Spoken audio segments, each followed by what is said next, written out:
Greetings and salutations one and all. Best believe I am far from finished. Yeah, I've been out for 2 weeks, but guess what? I'm back.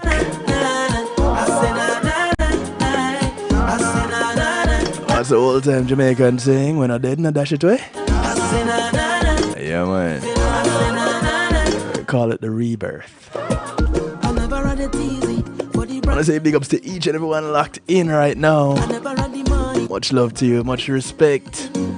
Big ups to those on TuneIn Radio, locked in on the night shift with DJ Kevin Stew. Blessings.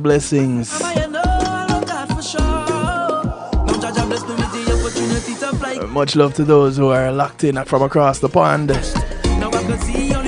On One Harmony Radio, top of the morning to you guys over there in the UK. Blessings to those out in New Jersey on NIE Radio. The Motivator. How you doing, my brother? Keeping things locked down as New Jersey's finest. I want to say much love to my New York massive. Family out of Ireland, worldwide, exhibiting the power of music. China Nicole, Gary, thank you for the well wishes and the love.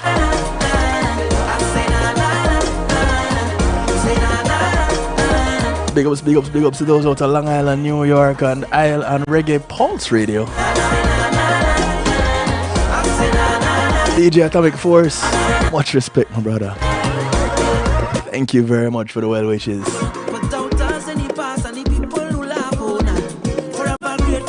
King Genius over there in the UK. Yeah, man, I got your message, man. Much respect. Thank you. Blessings to those locked in on the Foundation Radio Network, ClintonLindsay.com. Mr. Lindsay, the veteran. Thank you, sir. I appreciate love, the encouragement and the well wishes.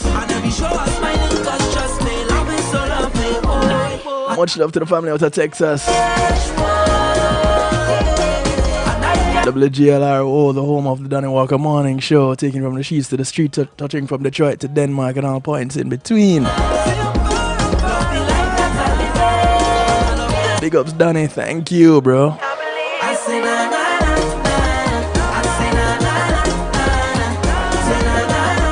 Thank you to those on Oliwap Radio, those on Dusik Media Group. Thanks to the PEMG TV Massive. Blessings to you. Thank you for the prayers. Those locked in on Zeno FM, bubbling in the stew pot. Blessings.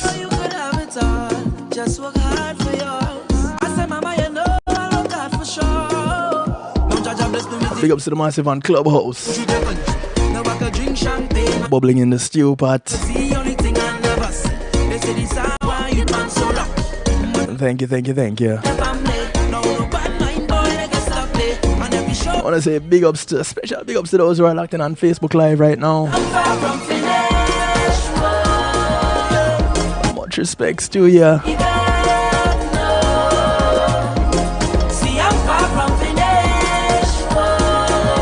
It's so good to be back. Big ups to those who are locked in on YouTube Live.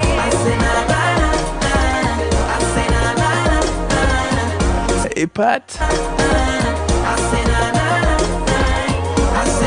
Thank you for the well wishes.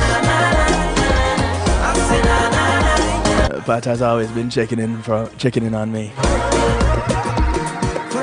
They're having some rain up there, kind of chilly. But it's all about the festivities. Happy Halloween to those who celebrate it. Happy All Saints Eve for those who recognize it.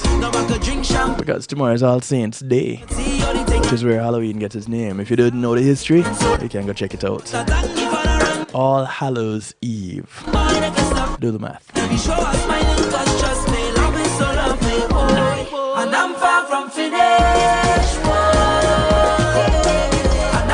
I want to say big ups to my guests for the evening. Yeah, I actually have two.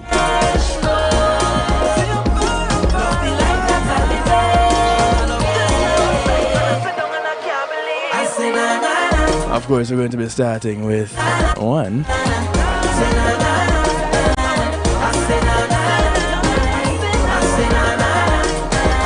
But we have two. The sound of voice in the background track called Far From Finished, because that's what we are, far from finished. We're just starting, in fact. So I want to say thank you to my segment sponsors. Pulse Media Group, and being in the moment is priceless. Go ahead and give them a call. They'll take your videos, your photos, your streaming, your ads, everything you see here on kevinstew.com and more. Yeah, man, they even host my website, so you can go that far. You have a wedding, a funeral, a church service, a party, a graduation, a seminar. You want to stream it live on a secure platform, whether yours or theirs? Go ahead and give them a call, 754-999-1140. Tell them Kevin Stew sent you.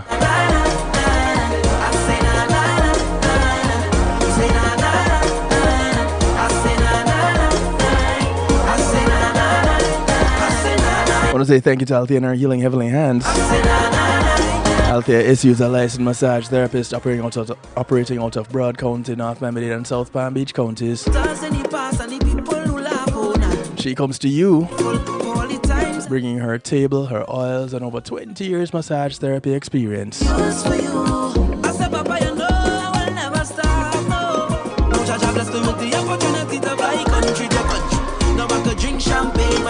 Go ahead and give her a call. Schedule your appointment today. 954-655-9000. That's 954-655-9000. She only has one request outside of paying her. That is to get off her table and go sleep else and she's done. It's called the Kevin Stew Clause.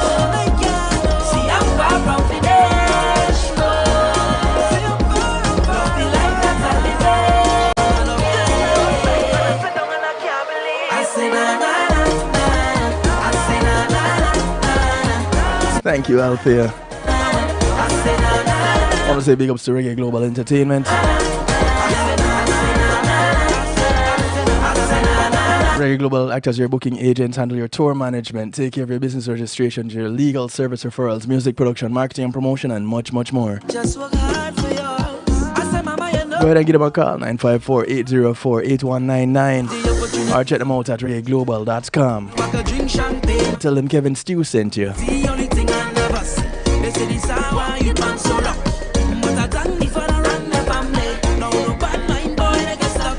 I want to say much love to McNeil Trucking.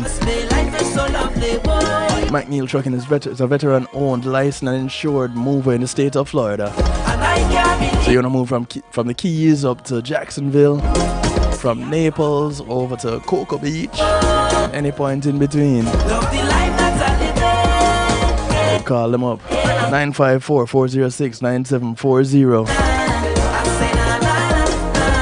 You don't have the transportation, you don't have the manpower, don't have to worry. You have the name, you have the number. McNeil Trucking, 954-406-9740. Thank you, McNeil Trucking. With the McNeil Trucking, your goods are in good hands.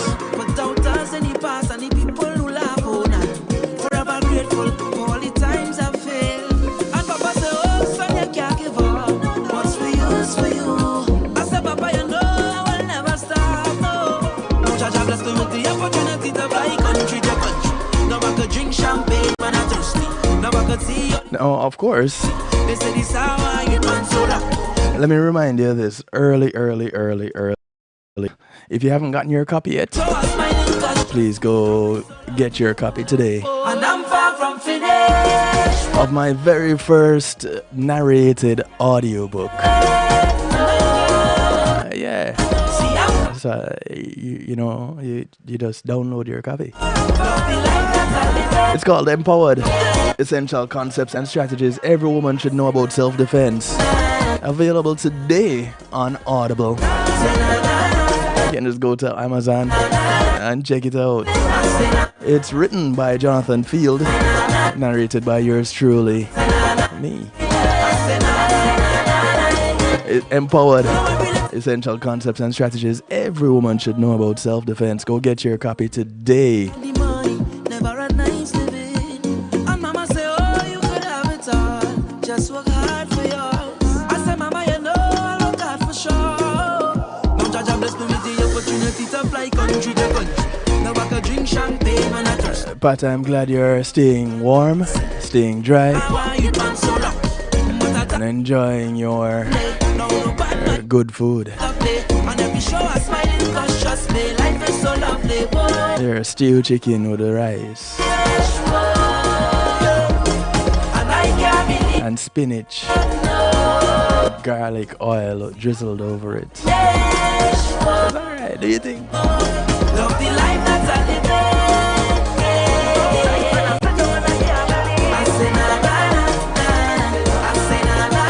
Now, as we wait to make sure that my guests are on,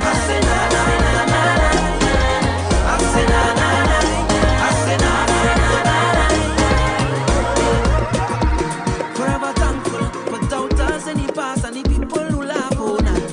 Forever grateful for all the times I've failed. And Papa say, oh, son, hello, Miss McFarlane. yours for you. I haven't seen or heard from you in ages. You see, in circumstances like this, I have to say miss.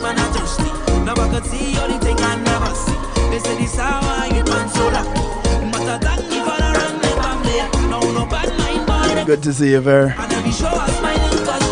Jermaine, much respect, bro. It's been a minute. People coming out to the woodwork tonight. Tamara, you see what you did?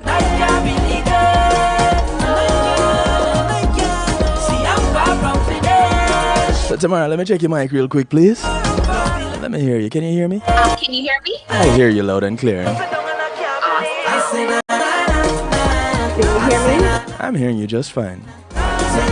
Who is that? Is that Can you hear Nadine? Nadine, Kevin? I'm hearing you. This is Nadine. That sounds like Nadine over there. Yeah. But Nadine, you're hiding in the background. I don't understand. Every little thing that I have, man, I'm thankful for. And I don't chase material thing, cause I come from far. So every little thing that you have, be grateful for. And we don't chase material thing. No. I'm far from finished. I'm so far. Okay, so Nadine,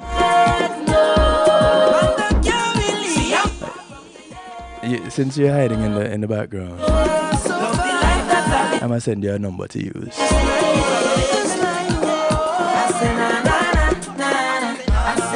In the meantime, though, let me go ahead and introduce the massive to, the massive, all you all. I'm gonna introduce all of you to the person that is behind me doing this particular broadcast tonight. So go ahead and call your friends, tell your friends, friends of your friends, friends of your enemies, enemies of your friends, and your enemies too. It's a night shift with DJ Kevin Stew. We are back, community and finance night.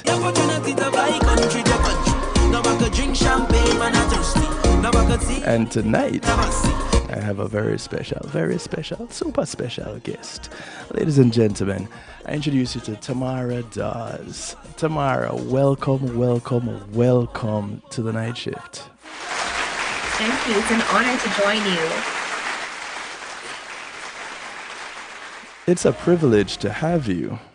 An honor and a privilege to have you. I'm going to send you a number to send on to Nadine for me tomorrow. Okay. But as I do so, I hope you can multitask and just go ahead and introduce to us who Tamara Dawes is. I don't even want to get into MJ just yet. Just tell me who Tamara Dawes is. I find it hard for me to talk about myself without talking about MJ because they're almost synonymous. Almost. Almost. But Tamara, I'm a doctoral candidate at St. Thomas University School of Law. I'm doing a doctorate in intercultural human rights law. The president and founder of MJ Scarlet Foundation, Inc., where we educate kids and teens and adults about human trafficking awareness. What about more about myself? I'm a mother of two wonderful boys. Love to do to serve in the community. That's about it. Oh no, that's not just about it. Come on now. So bashful. That's okay. It's all right. We'll work with it. Um, Tamara is really awesome. Strange things happening here with my. Huh. Okay, that's weird. That's very weird. Um, this is what happens when you haven't been on for 2 weeks. You know, things start to behave funny. Sleepy. I don't know is what going on with it. Nadine,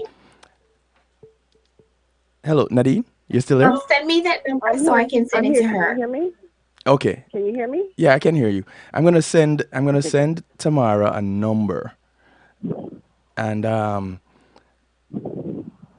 Tamara, just go ahead and give her my number, please. Just send Okay. her my number. For those listening in, I'm giving out the number that you can call in on in just a moment. But for now, please, Tamara, just give her my personal number, please. She'll call in Okay. on that line.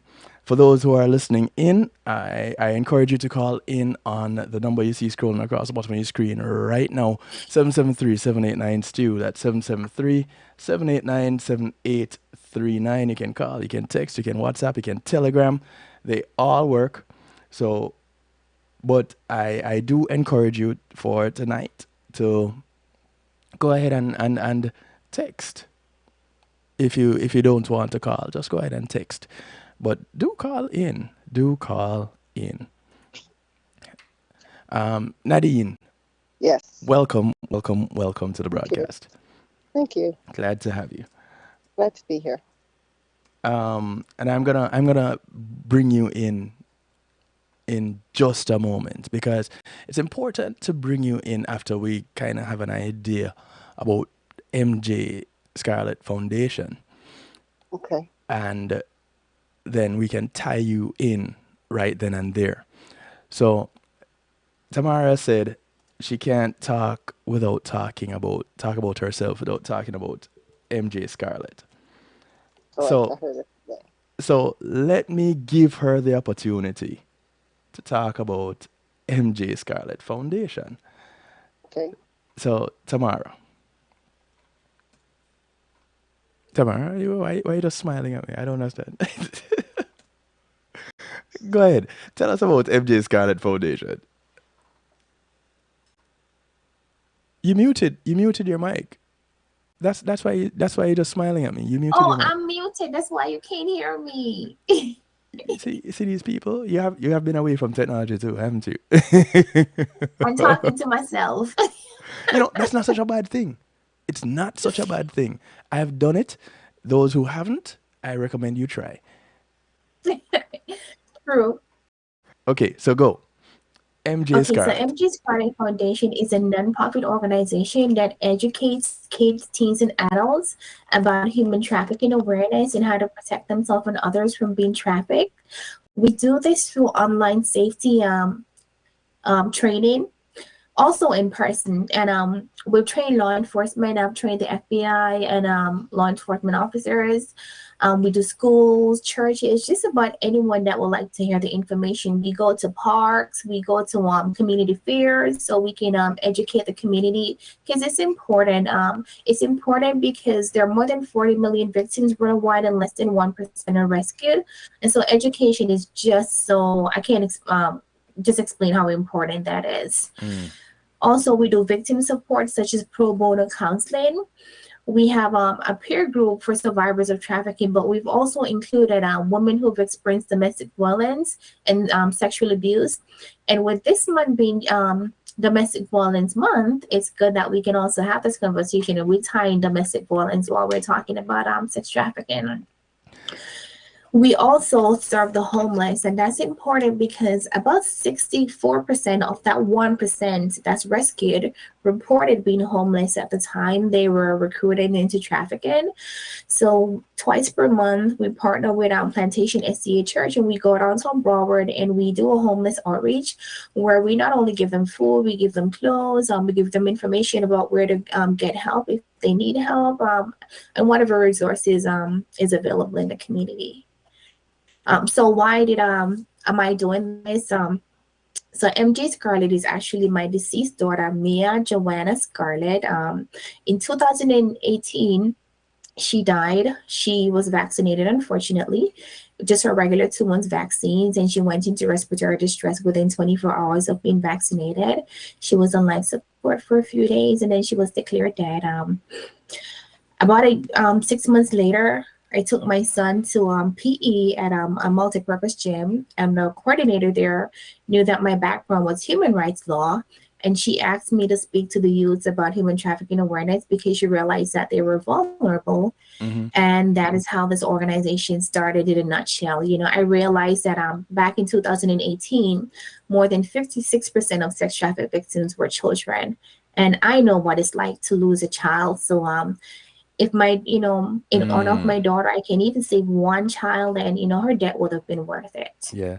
I know there are some people that immediately after you told the story, they went in off in their mind saying, wait, so her daughter died after becoming vaccinated. What does that have to do with human trafficking? And you just answered that question right there. So to tie it together for those who are wondering and starting to think something, ulterior motives or whatever, no, she knows what it's like to lose a child, to lose someone Yes. that you love.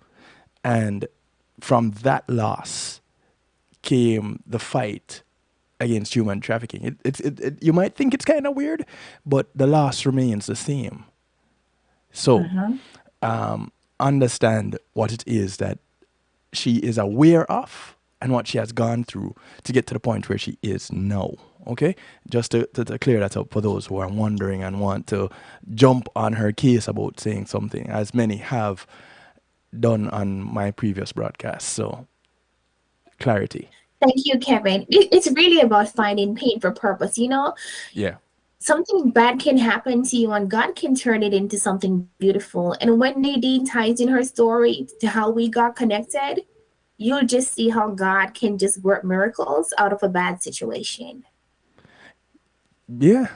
I I'm pretty sure that we will, and I'm looking forward to that too, because that is this connection here with Nadine is something that I'm interested in. So Nadine, welcome to the night shift to DJ Kevin Stew.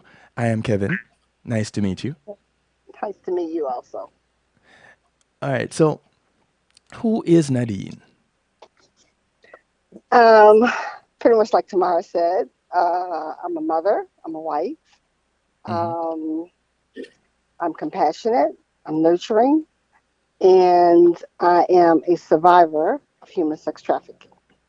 I'm the 1% that she talks about. Oh, you see, this is a different kind of. You're a different kind of 1%er. Yes, People talk about the 1 and 2% in society.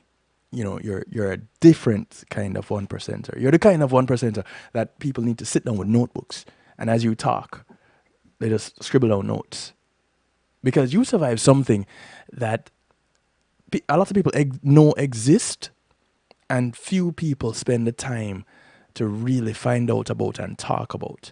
If there are three things correct. that I'm very passionate about, Nadine, one is mental health, another is wrongful incarceration, and another is human trafficking. Ah, good, So, good. so believe me, you fit right in, and hearing that you'll be joining us tonight was, it's like icing on the cake.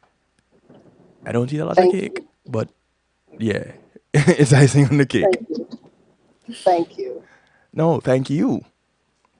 So, um,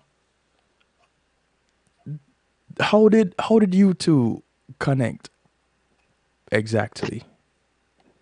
Um, divine intervention, universal protection. It was strange because for many, many years I've been wanting to go public and tell my story. Because, like I said, I'm the 1% that survived. But my brand is the book don't match the cover. I'm a nurse. I'm a health educator. I'm an educator. And when people see me and I tell my story, they don't believe it because the book don't match the cover. Gotcha. So I've been wanting to tell my story for years. And my neighbor, who knows Tamara, mutual friend of ours, introduced us. And Tamara asked me to be on her show and to talk about my story. Okay. And I did. And from that point, it just blossomed into a friendship, camaraderie, and now it's family. She and I have become family. So that's how we got connected. And I told my story, my background in education and educating and being a public speaker. And we just tied the two together and decided to form a collaboration and just tackle this subject, which both of us are passionate about, head on. And so that's what we've been doing. So she missed out a part of it, Kevin. I'll fill you in. Oh, okay. Just the part. So my friend, so when Isha invited her on my platform, I think my friend Niecy Hamilton, Dr. Niecy Hamilton, was on the platform and we were talking. Yeah, she's been with me. And yes. yeah, and then I said something, that especially with black girls are the number one the victims of trafficking. Yes. And I said, even with my daughter's story, I've come forward with it because a lot of people, this happens a lot and nobody talks about it. And if we don't talk about it, we can't help each other. So Nadine felt conflicted about it, that, she wasn't honoring God because she told God that if she got out of trafficking, she would use her story to help others. And up until that point, she wasn't doing that. So then, she felt conflicted and she's like, you know what, I have to do it. So she was scared at first to do a live presentation. So I'm like, you know what, let's record it then, and then we'll play it on the day when I normally do my presentation. So we did, and afterwards she took a deep breath and she's like, November 2020 is my rebirth. She's like, my daughter Mia is her guardian angel and she has a new life. Because up until then, she didn't even tell her close family members about it. So she asked me for time to tell her family members before we air the video. Oh, wow. Yeah. And, I worked at HIV for a lot of years as a health educator. Yes. And one of the frustrations with working in HIV was trying to get African Americans to tell their story so that people could see the face of HIV look like them. And like she said that in her presentation, and it just hit me like a ton of bricks, because it was like she said, it was like I was living a hypocrite, a life of a hypocrite, because it was like I tell people to tell their stories so that people can see the face, but yet I'm not telling my story. Right. And like I said, the book don't match the cover. When we would introduce people who are HIV infected, people would be like, oh my God, I didn't know they were infected, because, they have all these thoughts about what it looked like.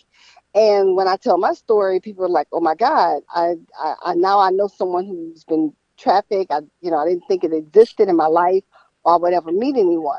So it became very powerful. And just like she said, yeah, that's a big portion of it for me.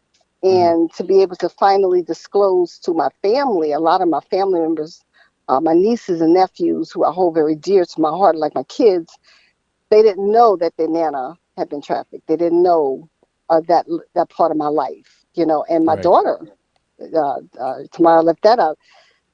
I hadn't shared that with my daughter. And she knew that I had been sexually abused. She knew that, but she had no idea about the trafficking portion. And so it was truly a rebirth, because I was, I had to share that with my child and tell her who her mother really was and what her mother had been through.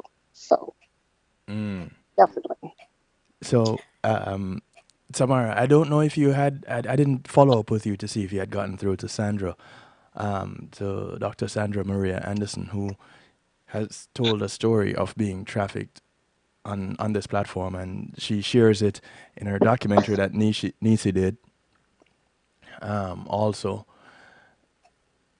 Nadine, At Yes. what age did this happen to you? My sexual abuse started when I was 11. Trafficking started at 14. So I was groomed for a year before the abuse started. And then I was groomed for 3 years before the trafficking started at 14.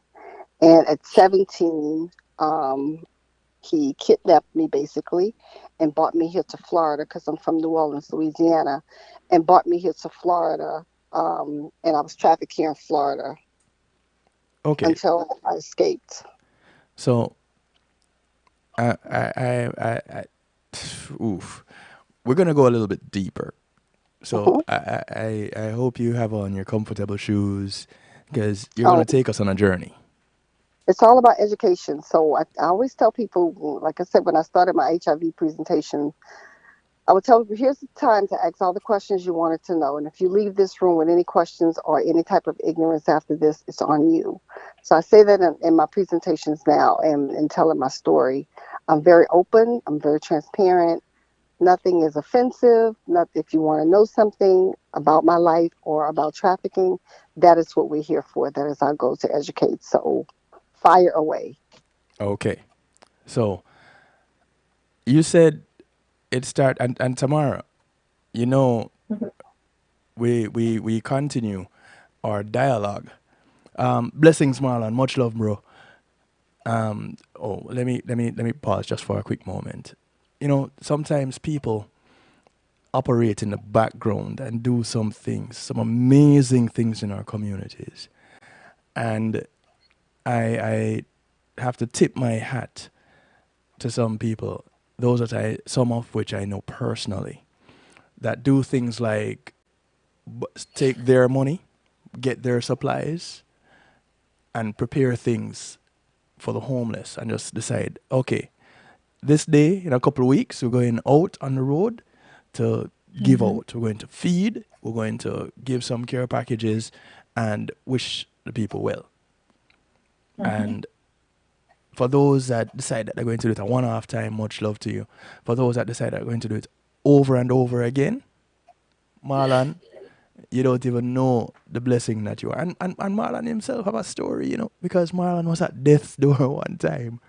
But much love, Marlon. Glad you could join us on Facebook Live. Much love to you, bro. Marlon and I went to high school together, so we met back in the 80s. If you can believe that I was alive in the 80s, I know this youthful look will fool you. So, so Nadine, Yes, you said the grooming and the sexual abuse and the grooming started when you were 11. correct. As an 11-year-old, that means that it would have to be someone that you knew. Oh, yeah, we talk about that. Someone who's familiar to your family, so it's familiar trafficking. It was my sister-in-law's brother, so it was my brother's brother-in-law. And again, member of the family, Hmm. wonderful person, sweet, kind. That's the way they present themselves, caring. And at the time, traffickers will target kids who are coming from a tumultuous background or a dysfunctional family, if you will. Right. And he knew my background. At the time, my father was a drug addict and alcoholic, and it was a lot of turmoil happening in my household. And he became like a big brother to me. Right. Um, and he had a sister who was a couple of years older, who I was friends with. And he would take us to the park, take us out to the movies, and doing all kind of things with us. And my mother had a rule that I couldn't spend the night outside of the house. And he would always ask, like, can she spend the night over? I'm ordering pizza for the kids, blah, blah, blah. And my mom would always say no. And it took him a year to break her down. And finally, one night she said, well, yeah, he was bringing me home when I was supposed to come home. He was taking me where I was supposed to go. I was happy. I was out of the house. I wasn't as frightened about the things that were going on in the house. So Hmm. she said no. I mean, she said yes. And this particular night that she said yes was the first night when the abuse started. Oh wow. The very first night. Very first night I ever spent the night outside of my house. What was said to you that made you keep it to yourself? Because this was when it started, and it went on to grooming, till it went on to being trafficked sexually. So that means nobody knew. Correct. So what was it that he could have told you that you would not have told anyone? Well, initially it's our secret. Um, of course, they gain your confidence and you start to confide in them. So they tell you that this is between us, this is our secret. I really care about you. Your family doesn't care about you as much. They wouldn't understand this kind of a relationship. So initially, that's how you start to keep it to yourself. You're conflicted because you know that it's wrong. You know that it's not supposed to be happening. So at some point, children become afraid and scared. Yes. And when you become afraid and scared, then the threatening starts. I'll hurt your family. I'll hurt your mom. I'll hurt your dad. I'll kill your mom. I'll kill your dad. I'll kill your brothers. So you become frightened for your family. And that makes you keep the secret even more because you're frightened and you're afraid. And then at some point, they become violent towards you. So you fear for your life also.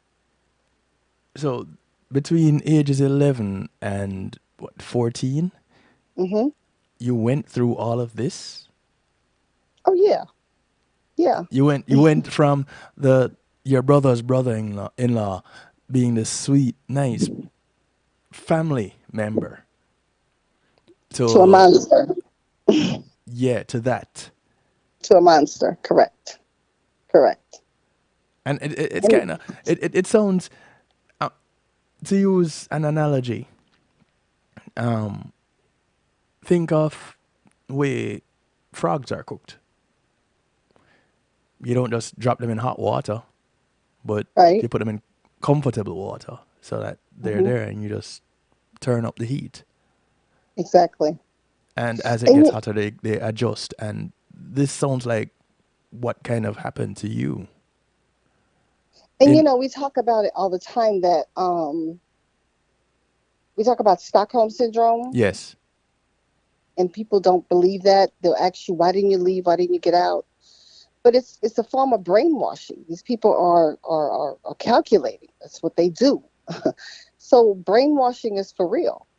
They'll have you believing your family doesn't care about you. They'll have you believing no one loves you but them. No one has your back but them, particularly when they know that you're living in dysfunction. Right. And when you're that young, Kevin, you don't have the mental capacity to really understand that you're being tricked. Right. Right. And it's also important to know that more than 40% of sex trafficking victims is familial family trafficking, somebody that they know. So a lot of people are looking for the white van, but the white van is around you with someone that you know, more than 42%. Yeah, exactly. It would sound crazy that it's your family member that would do something like this, but the reality is, this is, and this is how it happens everywhere. It boils down to someone that you're close to, someone that you trust, because people you don't trust don't hurt you. Right. It's the ones that you trust that do. And I've had to teach this kind of awareness to children and adults working with the Salvation Army. I worked with the Salvation Army for 11 years, and I was trained in something called Safe from Harm, which Boy Scouts of America, Cub Scouts of America adopted and called In Too Deep. And they talk about things like this, the grooming, the conditioning, and it happens with children and vulnerable adults. So even as an adult, you don't think that you're immune to it, because we all go through things, and we all end up in places that leave us vulnerable. And those who are predators have the knack of finding these vulnerabilities. And so here it is, we have Nadine, who is on the phone line with us, and she talks about the her living situation at the time, which was less than favorable. And this was the in for this predator. So Yes. here you were groomed and being groomed and brainwashed, which I don't even think at this point in time needs to be separated. Mm-hmm. Now you are 15, 16 years old.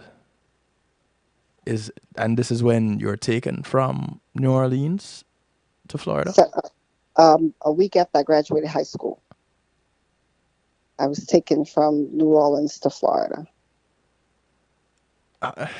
What was that like? How did we go about doing that? Well, it's like I said, it's these people just, now that I'm older Yes. and I'm educated, I went to school, you learn about the mental capacities of people and what they think and how they think. And this is something that he had been planning for years to do. Mm-hmm. So he moved to Florida supposedly to go to truck driving school here. Okay. So he set up shop here in Florida, and I thought he was gone. And he came back one day um, for me to come to Florida with him. And I was planning to go to college. I wanted to go to college in Texas, to Wiley University.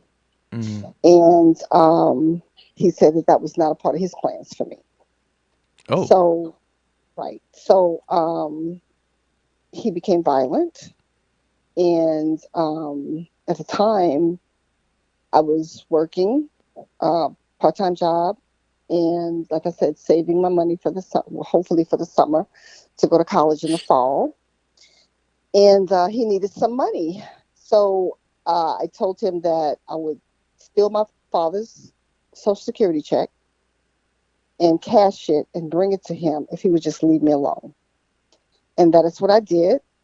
And I cashed my father's Social Security check, and I went to give it to him, and he knocked me out, tied me up, and put me in the car and brought me here to Florida. What? Yes. You know, I was right there with you up until knocked me out, tied me up, because that just went straight to the movies. I'm like, what? He They punched me in my face. We were arguing, and I was asking him to please leave me alone. I wanted to go to college. I was tired of the lifestyle. I wanted to be normal. He told me, though, that was not the plans for me. When we got here to Florida, he told me that this is what he had really been planning for me for years. And so that I was of age enough to come to work so that I wouldn't be arrested. I mean, so that he wouldn't go to jail if I was arrested.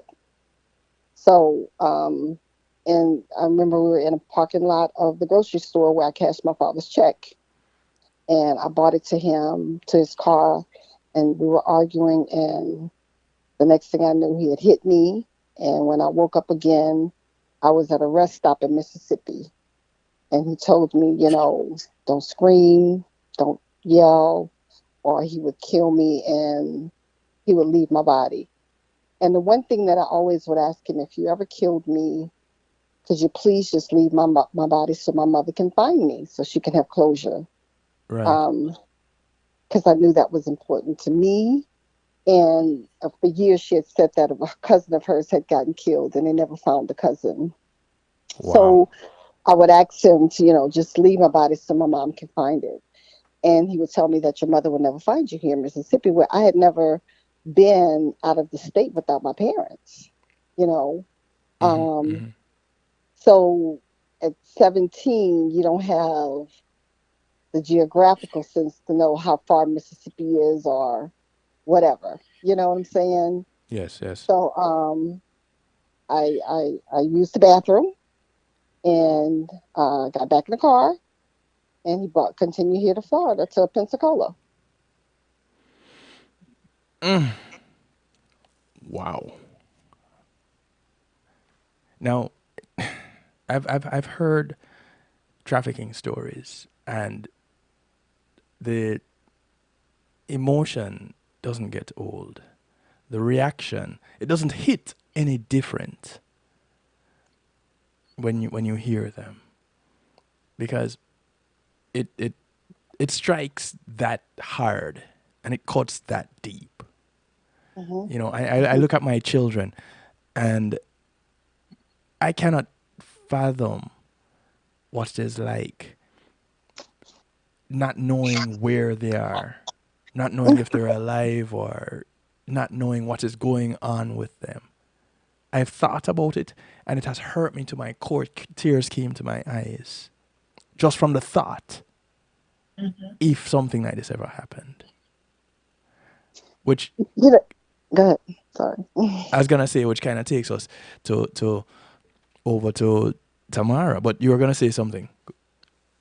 For me, it was I have a daughter, Yes. and every time she reached one of my milestones in life, to look at her was like, oh my God, when she turned 11, Mm-hmm. you know, and then when she turned 14, and then when she turned 17, it was like, you look at her and you say, she doesn't have a clue. How did I have a clue? And it really kind of helped me to come to a resolve of forgiving myself. You know what I'm saying?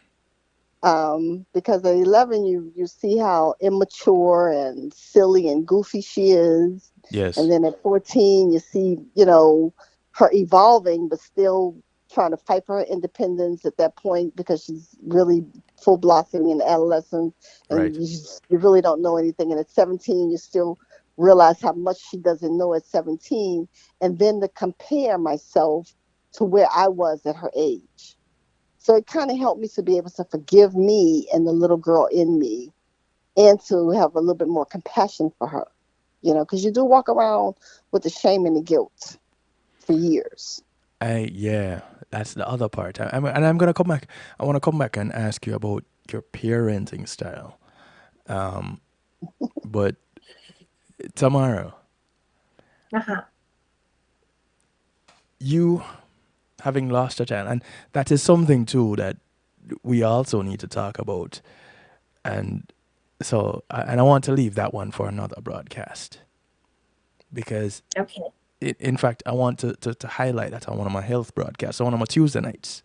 I'm going to need for you to come on and talk about that one, because that leans more towards the health side of things, but yet still it is a reality in our community.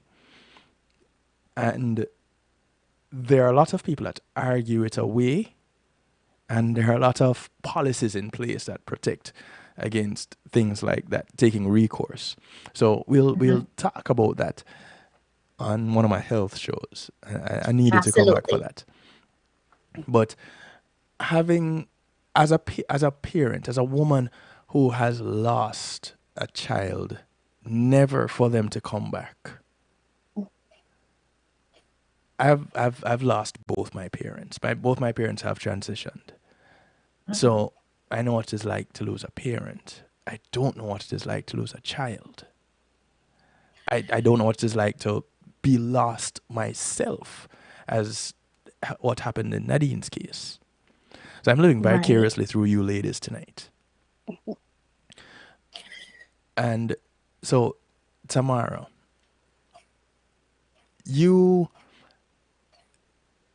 going through your grief, because it doesn't really end. No. So You find ways of coping skills, but it doesn't end. yeah. So going through your grief, and you're being asked to come and speak with young people about human trafficking based on your professional background. And you know this loss.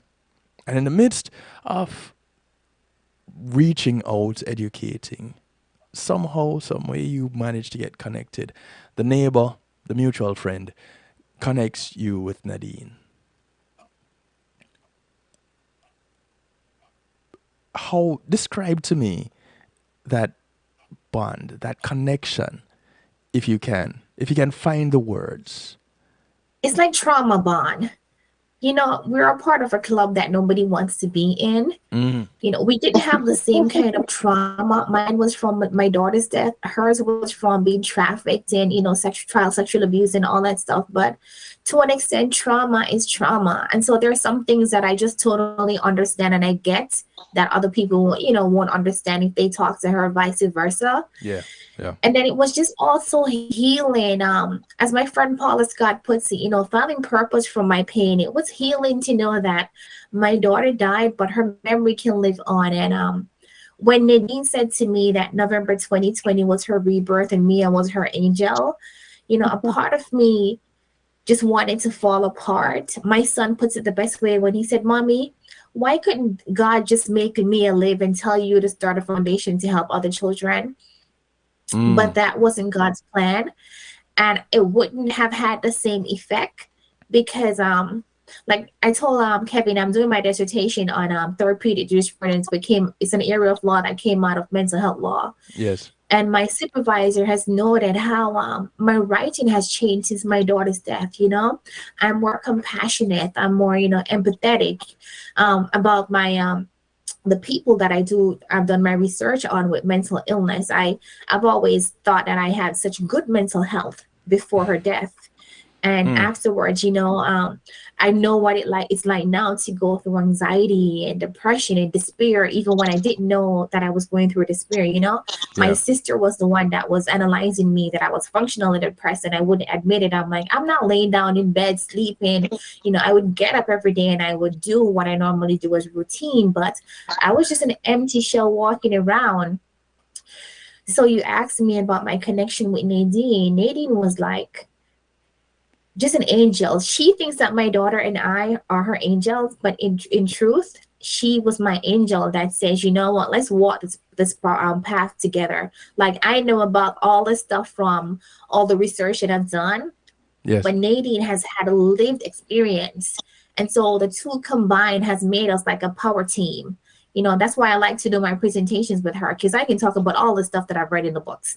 Yes. But she can talk about, you know what, this is my lived experience. This is what I've gone through. You know, I was almost at the point of death, but I am here and I'm, you know, fighting every day to stay alive. And I totally get it, because after my daughter died, there were days when, you know, never thought about dying, but the pain was so deep, you just wanted it to go away. Right. And Nadine has had those experiences too. So there are things that I couldn't open up with any about with anyone else that I can share with Nadine. And I'm sure there's stuff that she shared with me that she has not been able to share with anyone. So, you know, when she says that there's Stockholm syndrome or trauma bond between traffickers and their victims, that trauma bond has also existed between Nadine and I.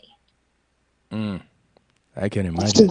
She's absolutely correct, because just like she said, until I met her, you can tell your story in a room full of other people who have gone through the same thing you've gone through, and they can understand it. But outside of those rooms, you can't tell your story to anyone else. And really, she's the first person that I've been able to tell my story to who had not experienced the same thing that I've experienced and understood. Yes. Unconditionally, without judgment, exactly what I was going through. So when we talk about, like she said, trauma bond, when we talk about the things that we're going through, even though it's two separate traumas, it's pretty much the same thing. She understands totally. Yes. You know, functioning, just like you have functioning drug addicts and functioning alcoholics, we're functionally clinically depressed, you know. And again, our books don't match our covers. Like, you would never know it if you saw her. She's beautiful. She's made up. Her hair is flowing. She's intelligent. We're looking at her right now. Yeah. She's articulate, you know, and you're like, you would never know that she has challenging days, you know? Yeah, so, yeah, she's absolutely right. And that's why I said it went from a collaboration to a friendship to family at this point, you know? Yeah, I know how those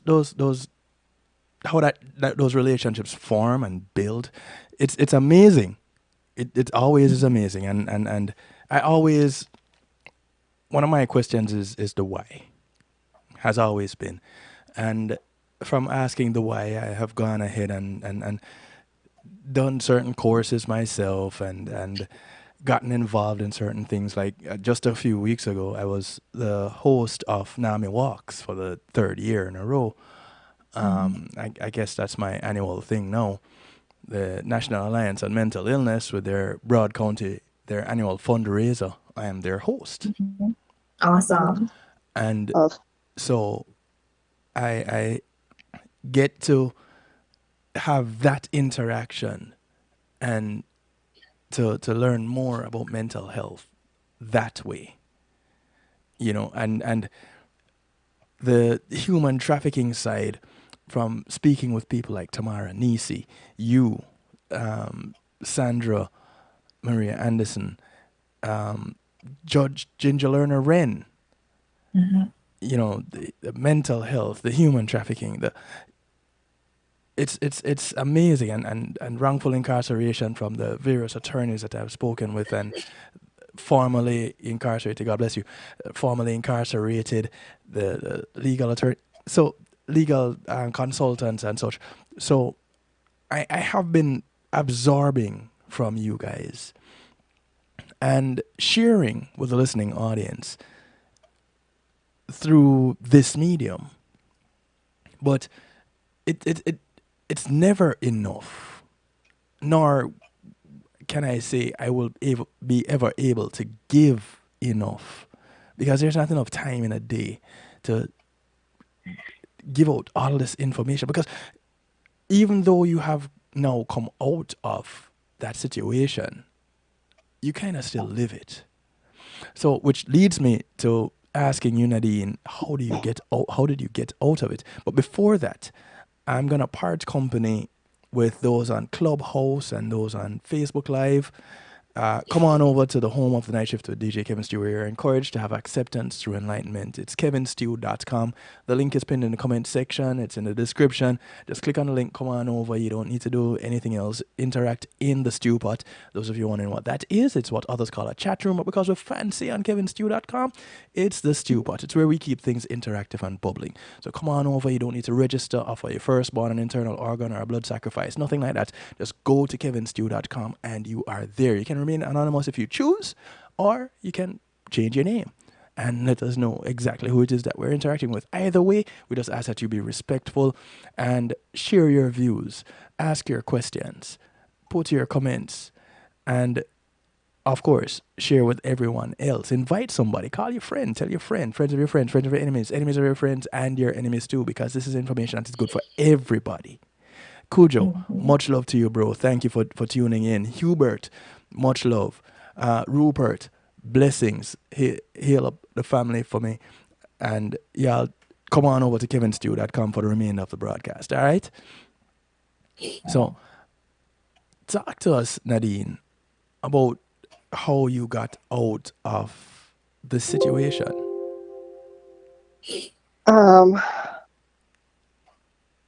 When I first got here to Florida, I knew that this was not what I wanted to do for him.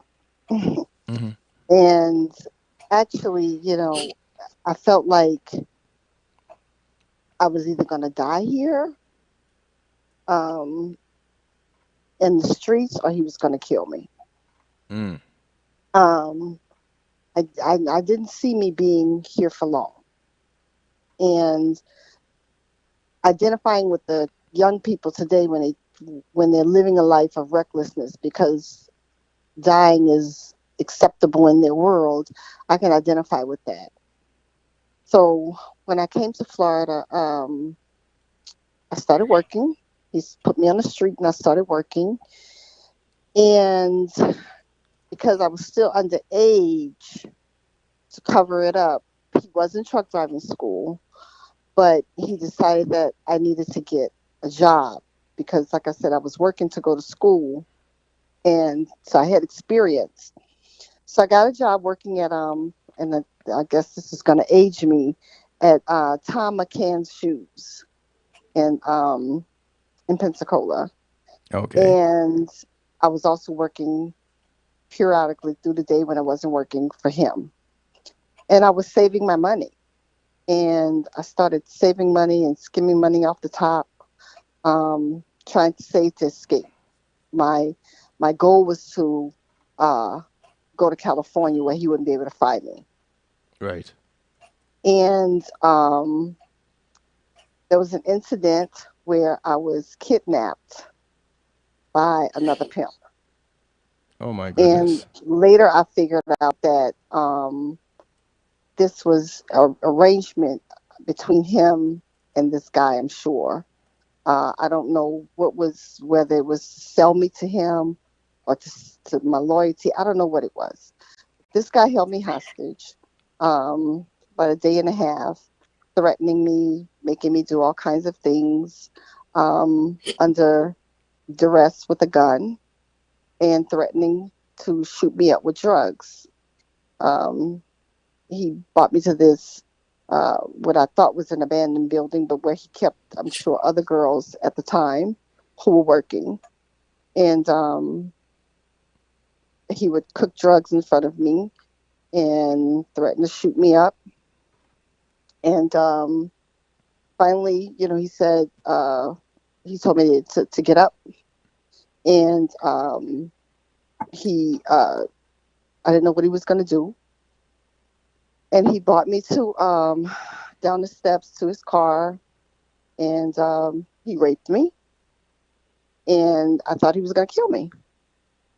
But he brought me back to the hotel where I had been living and working. And he told me to get out the car, and he said if I told anyone he knew where I was, he would kill me. Well, I went to the hotel room, and my sister-in-law's brother, Leroy is his name.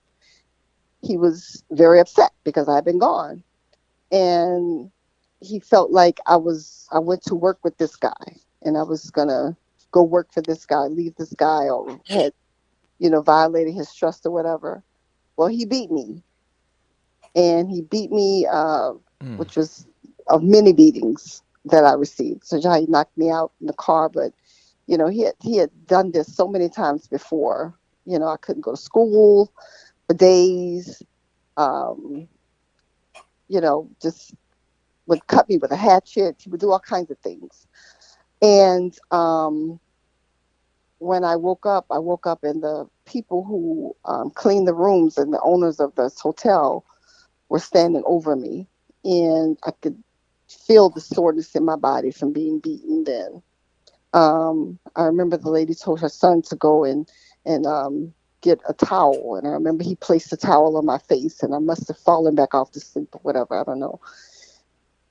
And when I woke up, the room was quiet, and I remember I went into the bathroom and I looked in the mirror and I saw my face, and I panicked, and I was keeping the money in a shoe, Mm-hmm. and I went to the shoe that I worked in, and I went to the shoe, and the money was gone, and I gathered as much things as I could to put on because I didn't have any clothes on, and I got as dressed as I could, and the hotel was they had it was a suite where you had well, it was a cottage, so you had a bedroom and a living room and a bathroom, and a little kitchenette, and the door to the kitchenette and the living room was closed. So I didn't know whether he was home or not. So I opened the window and I climbed out of the window, and I ran along the side of the cottage and down the street, and all the girls would hang out at this store. And I saw this particular girl who, I worked with, and I asked her to help me to get to the bus station, the Greyhound bus station, which was down the street.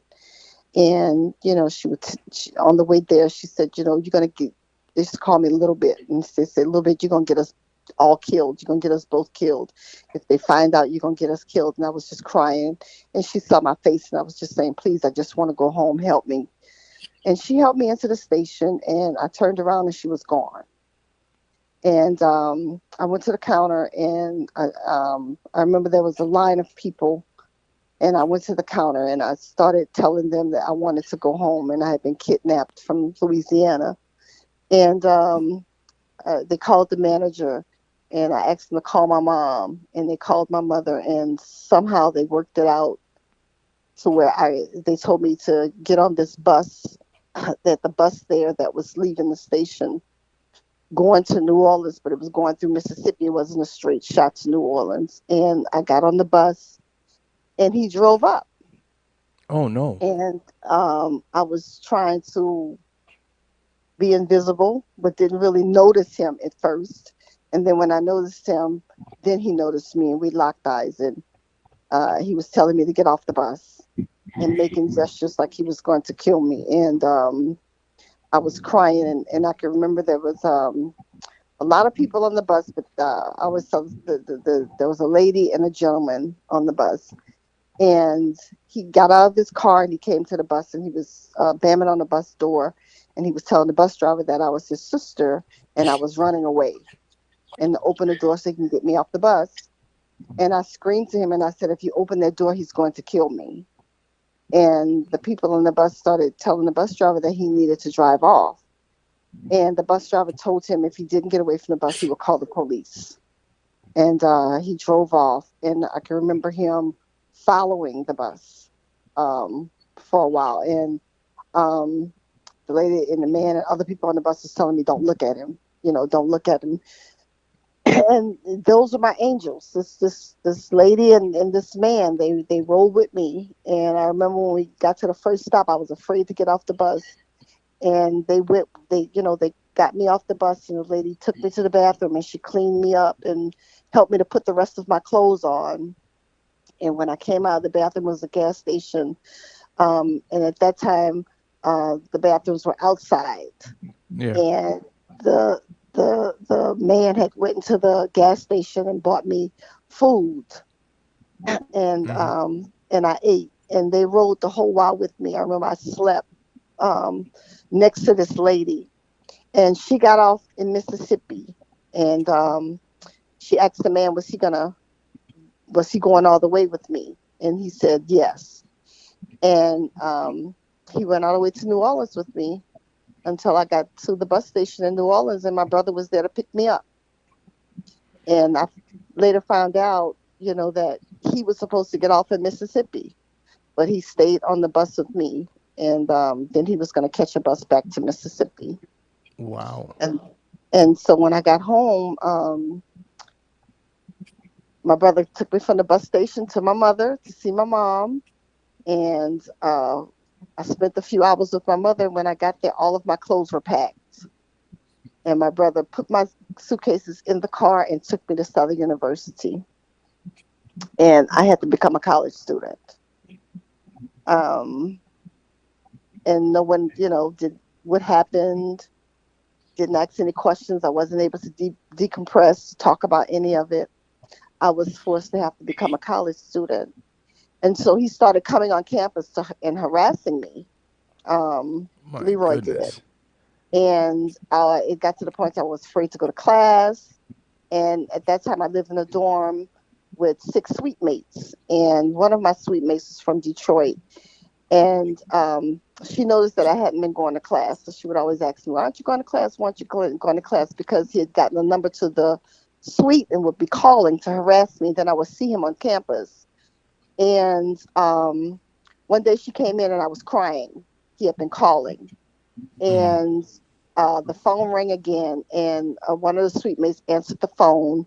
And they called me to the phone. And I went to the phone. And it was him. And I just fell on my knees and just started crying. And I said, either you're going to kill me right here. And I just asked that you let my mom find my body. I'd gotten dressed. I put on all my favorite things. And that was one thing I said to God. I said, at the hotel before I left Florida, I said, if you let me get out of this, I will spend the rest of my life taking care of other girls and helping them get out of this situation. If not, just kill me and let me just die. And so I told him that day the same thing. I'm ready to die. I just asked that you just let my mother find my body. Well, my suite mate came in from Detroit and she was like, what are you crying about? And I pointed out the window. We had these big windows, and he was outside at the payphone. And she snatched the phone from me, and she just started going off on him. She was like, this is why you're not going to class, because of, this nigga. And she just started going off, and she was like talking to him like I had never talked to him before. And I kept telling her, he's going to kill you. And she was like, this thing ain't going to kill me. and I'm from Detroit, and da da Yeah. da da. It's And different in Detroit. it was powerful for me.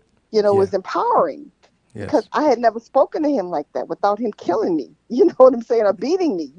Right. And she said, get dressed. You're going to eat. You haven't eaten in days. Is this why you're not leaving? And when we went downstairs, he was gone. And when he would call from that point on, I would talk to him the way that she talked to him, you know. And that would made him really leave me alone because I'd taken the power back from him. I didn't care anymore. I just told him, either you're going to kill me, but I'm not going to live like this. I wanted to be normal. So that's how my story ended with him. Well, that's how you knew your new story began. That's how my new story began. Exactly. Exactly.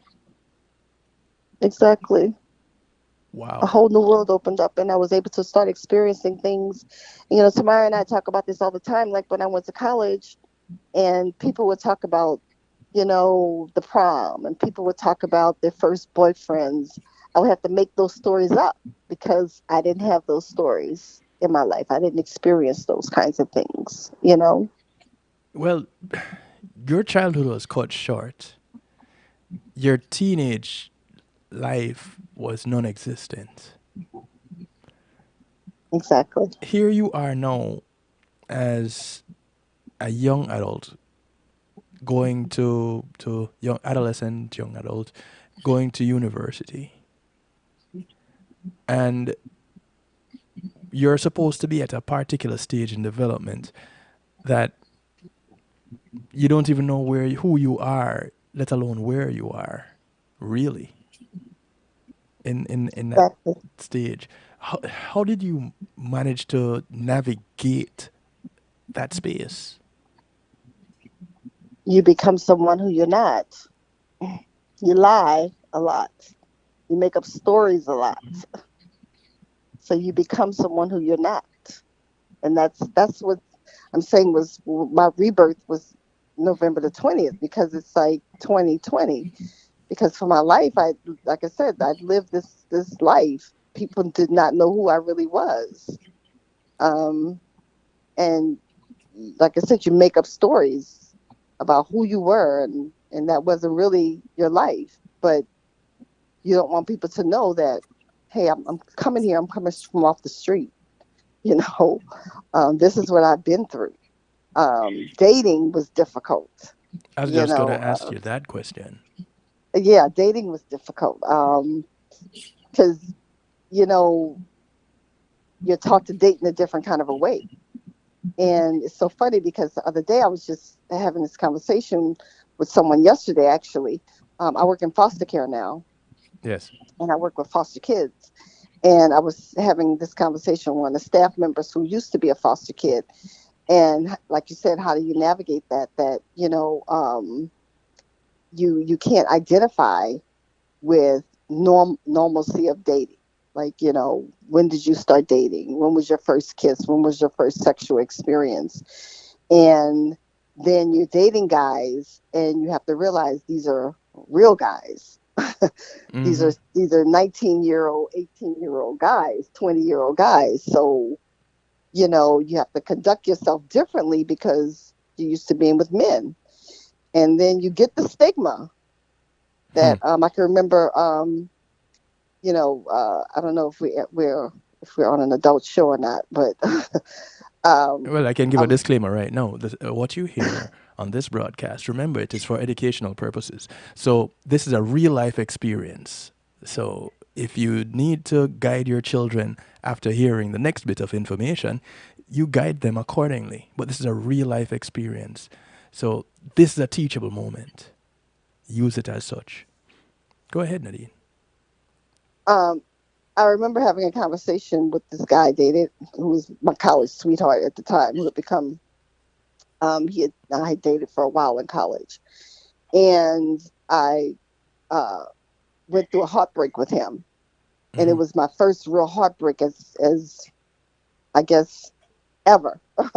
Yes. And I remember we had a conversation years and years later, and I was like, we were talking about the relationship and the breakup, And he said to me, he said, I was just scared of you. And I said, what do you mean? He said, because I knew that I could never be with you because you were like a woman, Mm. you know? And he said, that was, you want to know the truth? That was the main thing. I knew that I could never, I wasn't on your level. I don't know what you had been through in your life, but I wasn't on your level. And everything about us in our relationship, he said, conversation sexually, it was mind blowing to me. So it was like being with a woman, and I was like, I'm not ready for this. And that was very hurtful for me because it was Mm. something that I couldn't control, you Yeah. know. And you're not taught, and that's one thing that when we talk about education, I want Tamara and I to get into that with survivors. That how do you, like you said, how do you conduct yourself once you've gotten out of it? What do you do? Um, particularly young girls. Yes. How do you conduct yourself sexually when you're out? And you're dating, you're back dating other guys. Conversations. It's a whole nother world. So that was an eye opening for me. And then a few years after that, I told him my story. And then he said he understood why I was like I was in college. And Right. he wished I had shared that with him in college. And I said to him, at 18, 19, 20 years old, would you have been able to handle that? And he was like, you're absolutely right. I wouldn't have known what to have to do with that at that point, you know? So, Yeah. yeah. But how even you being able to tell that story, it's one thing to receive the story and be able to process it. It's another thing telling it. Hmm. And Exactly. now where you can deliver it as a message, and I tell people all the time, this is my breakdown of a message. You take your mess and you add age and you get a message. Hmm. Over Yes. time, your mess has aged and you have grown up and learned how to live through it. While you were living through it, you were surviving, you were existing. Right. After going through it, you're looking back, and where you continue you have moved out of survival mode, moved out of just existing mode, and now you're starting to live. And now you're living through this experience into a new one. Here it is, you have a child, you have a daughter, and I'm pretty sure all the fears. Tamara, you went and had another child after MJ. The fears. Nadine, how what is your parenting style like? Has it what has it been like? What is it currently like? Going through, you mentioned the milestones, where at certain points in your life, this is what you went through, this particular thing. And you're looking at your daughter who is totally clueless, just happy go lucky, la la la la la la, and safe. Hmm. And Hmm. then I want to interject by Yeah. asking Nadine to share with you the story about her daughter that she too experienced sexual abuse by the grandson of the same of if Nadine's abuser. What? Oh no. Ooh. Yes. Yeah, that's how you say it. I was like, safe. Yeah. So this goes even deeper. And So her Tamara daughter has is a been, beautiful, beautiful, beautiful young lady. And she's fearful about, just going away from home because of all right. of this trauma. so Uh, here I am Tamara misguided. has been with me. You spend your life um, trying to protect your cub, you Yes. know. And much like my mom, my daughter couldn't sleep outside of my home. She couldn't be outside of my sight unless it was with close family, you know. Mm-hmm. And the niece of Leroy, my sister-in-law's, my brother's daughter, had a son who sodomized my daughter. and she was 5. And their little brother sodomized another family member when that child was 5. So when you talk about generational curses, they go all kinds of ways. And I didn't find out until my kids started acting out and cutting up in school. And she, my kid was always on the dean's list, and her grades started falling. And she shared the story with me. So you feel like, I don't know, Tamara talked about an empty shell. All the blood just rushes out of your body, because just like my mom did for me, I tried to do the same for her. And here it is at the hands of the same generation, So that was very difficult for me to swallow. And then to see my child have to go through pretty much the psychological things that I've had to go through. And she's 19 now, and she goes through it. She goes through it, and that's difficult to watch. That's difficult to hear. Mm-hmm. Yeah. So, all right. Because this is, you said, the grandson of the same person that. It's his great nephew. It's my brother's daughter's son. So it's my brother's grandson and the great nephew of Leroy, which is my perpetrator. My brother Daniel is his grandson. And mind you, my family, at one point, my family knew about the abuse. How? My brother found out. My sister-in-law, it was her brother. She found out. His mom found out, and everybody blamed me. Because Come on. I was the fast little girl, and like I said, I was having a conversation with one of the workers last night. She called one of the kids fast, and this kid is 8 years old. And I said, I have a problem with that word, because when little girls are fast, quote unquote, we need to be asking why they're fast. Yeah, what's going on? What's going on in their lives that make them fast? Because every little girl wants to be a little girl. Yes. And of course, they want to wear heels, and they want to put on lipstick, and they want to be beautiful like they see the women on TV. But they're still little girls, and they want to be little girls. So calling them fast, we need to find out, what does that word really mean? Mm-hmm. And when we're using it, what does it mean? And if she's fast, like historically we've been led to believe, then why is she fast? And I'm sure if we dig, we'll find out there's a reason why this child is acting out. Yeah, Is what it something is. is going on. Something's going on with this baby, And so my whole family knew, and they blamed me for it. His mom said that I seduced her son because I was fast. And if I hadn't been a fast little girl, it wouldn't have happened to me with her son. And mind you, her son was 30 and I was 11. And Kevin, tell him why they didn't come looking for you, Nadine. Because that's something I'm sure the viewers want to know. How you got kidnapped and your family didn't come looking for you. Why wasn't your face on a milk carton? Because my family felt I had run away with him.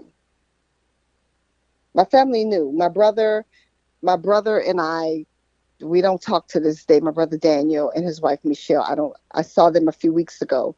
And at a reunion, my family was upset because I didn't talk to my brother. And then I started sharing with my family members why, because my cousins didn't know. They don't know my story. So they just think I'm the baby girl of 4 boys.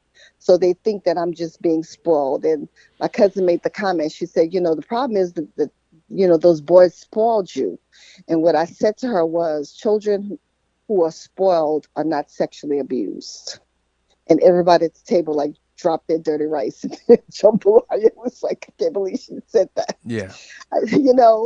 And my brother would blame me, and he would beat me all the time, physically beat me, because he was like, because I wanted to screw an older man, I was not going to mess up his marriage. My family felt like if the authorities were brought into it, it would cause a rift between the families and my brother's marriage would be compromised, because then he would have to make a decision whether he was going to side with his wife's family or his family. So my family didn't address it. They knew what was going on. My family knew when I missed my senior year, I missed almost 60 days of school because of this. And they knew when I was not in school where I was. They knew at 2, 3 o'clock in the morning I was at his house. They knew if I didn't come home for 3 or 4 days where I was, and no one would come. So when I went to Florida, they felt like I had ran away with him. And my brother was relieved that it was over. He felt like he wanted me to be gone, you know? So yeah, my family knew, and no one came looking for me. No one came looking for me. I can't wrap my mind around that part. I really can't. Because it's bad enough that you had to deal with what you had to deal with this individual. Exactly. You had to go back to your family. To this? To And they getting blamed the me because I blame? ran away. These are the That I things ran you want to away with hear him. about in the movies. But I guess the movies had to get the information from somewhere. You had to go home and get the blame? On the way from the bus station, I remember the guy extended his hand to shake my brother's hand, and he didn't shake his hand. And he said something real negative to the guy about me. And I remember walking to the car and looking back and seeing this man, the look on this man's face. And when I got in the car, the tears were coming down my face, and this man was just like in disbelief. And I almost wanted to run and get back on the bus with him. And the whole way to my mother's home, my brother scolded me on how disrespectful I was, how I brought embarrassment to the family, how I should be ashamed of myself for what I did was putting my mama through, and what I put my dad through, and what I put the family through, and how could I go run away with a grown man? I should know better. And it was just a scolding all the way to my mother's house. And I don't know if I ever told Tamara this story, so I'm just going to say it. My father attempted to sexually abuse me. And did I ever tell you that story, Tamara? You didn't. But I'm not surprised. If he was an And, alcoholic, and the way he behaved, right. I'm not surprised. But Nadine, I And wanted to say, Kevin and I are from a Jamaican culture, and this is not uncommon. Maybe It's not the not. exact way that Nadine talked about it. But, Kevin, I'm thinking about a lot of situations in Jamaica that's actually human trafficking that we didn't consider at the time.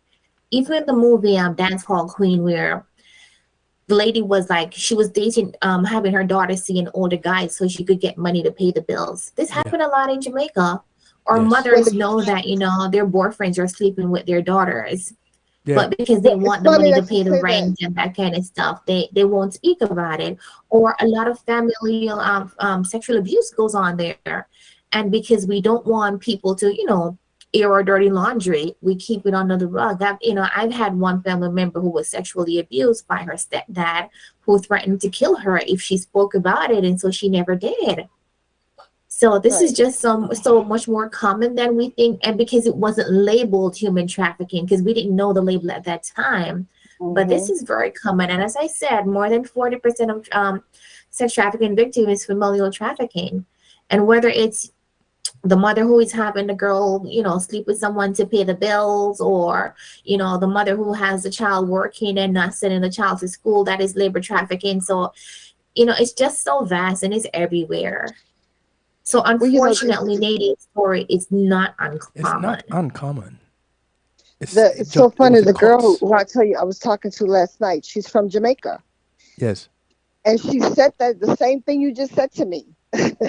She said you would be surprised at how widespread it is in Jamaica, and how she came to the United States was because her cousin raped her at 8, Mm. you know? And she was 8, and she was like, they don't talk about it. And I said, well, the same thing happens in the United States, honey.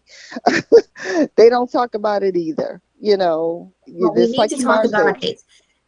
And we You need need to to talk educate our about it. kids who is a trusted adult, and not to go sit on those uncles and cousins' laps and stuff like that. We have to Right. educate our children and let them feel safe and know that if someone is doing something to you, if you cannot talk to your mom or your dad or your grandma, talk to your pastor. And if it's not your pastor, talk to a teacher or an elder, someone. Even though we know, those people that are supposed to be trusted adults are now the perpetrators. Because when I was growing up, a pastor, a doctor, a lawyer, those are the people that were trusted adults.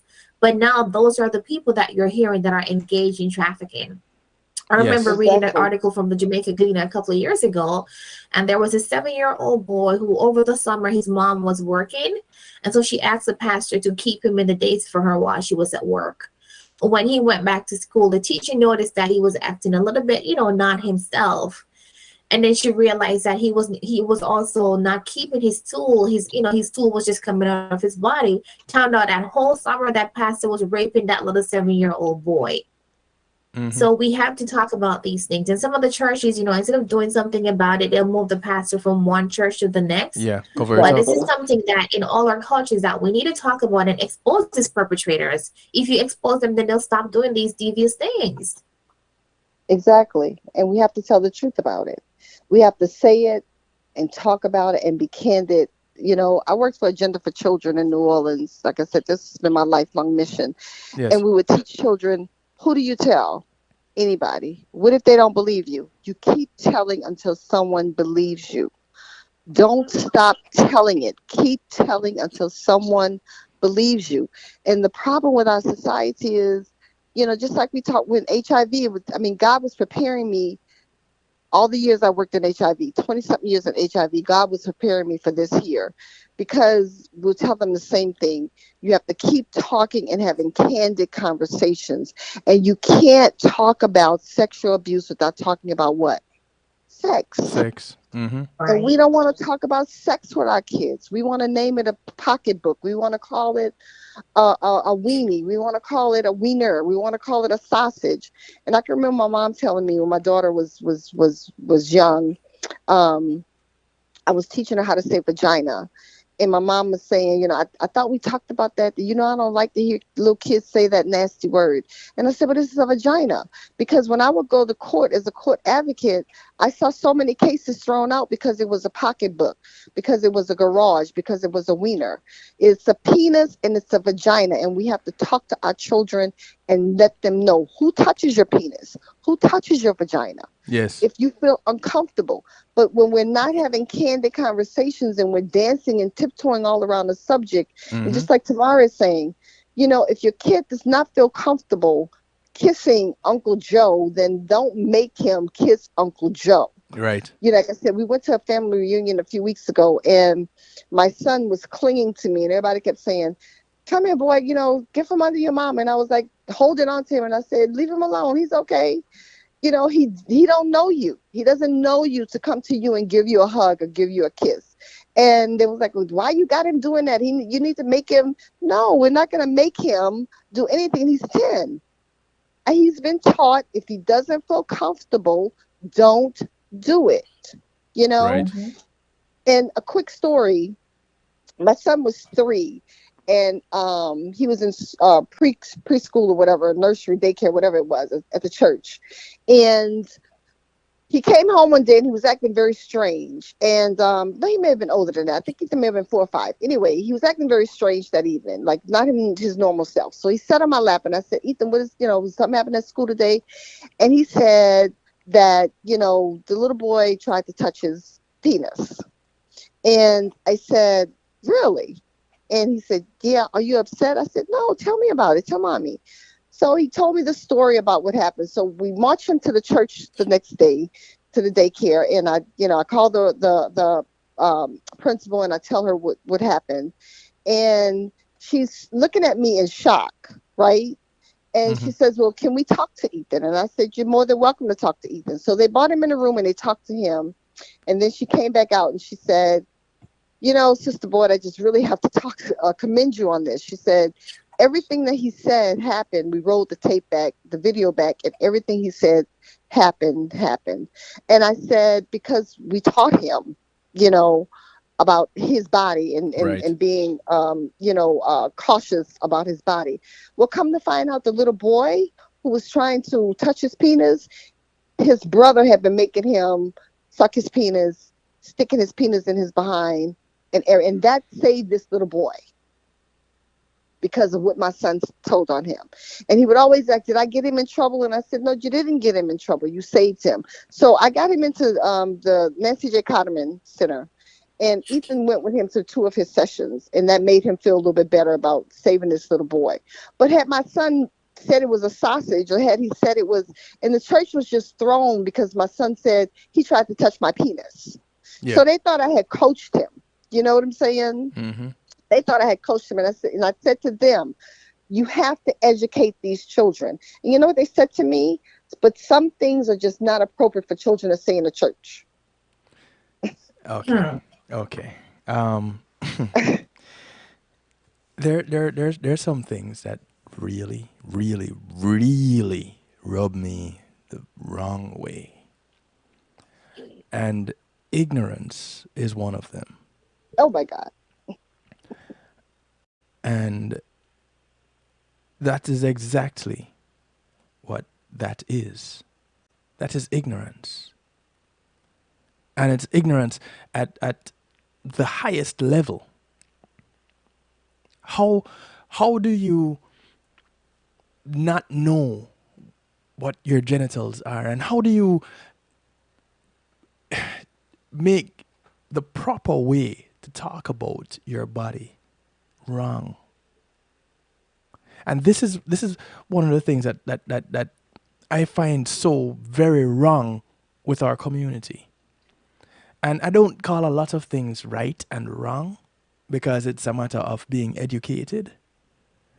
But it's just wrong.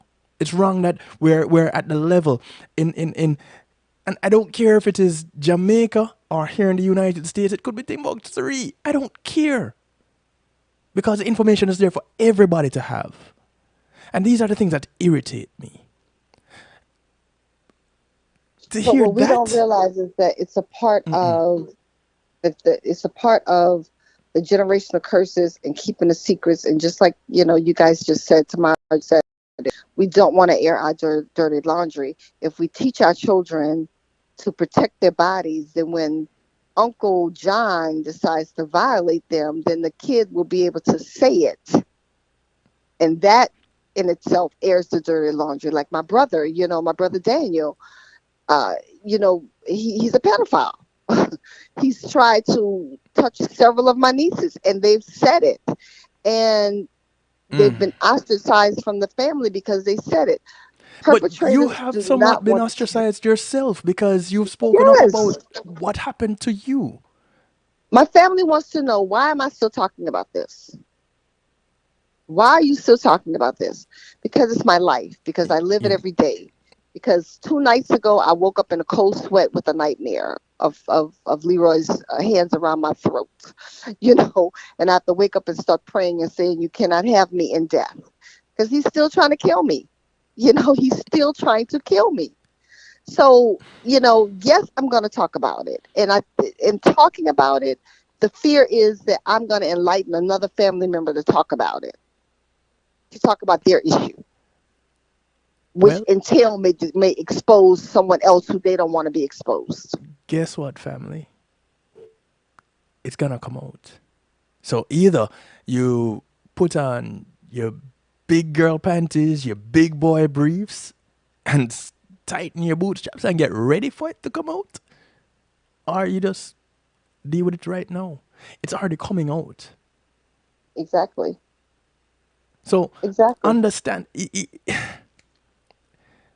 I don't know your family. I'm just meeting you for the first time.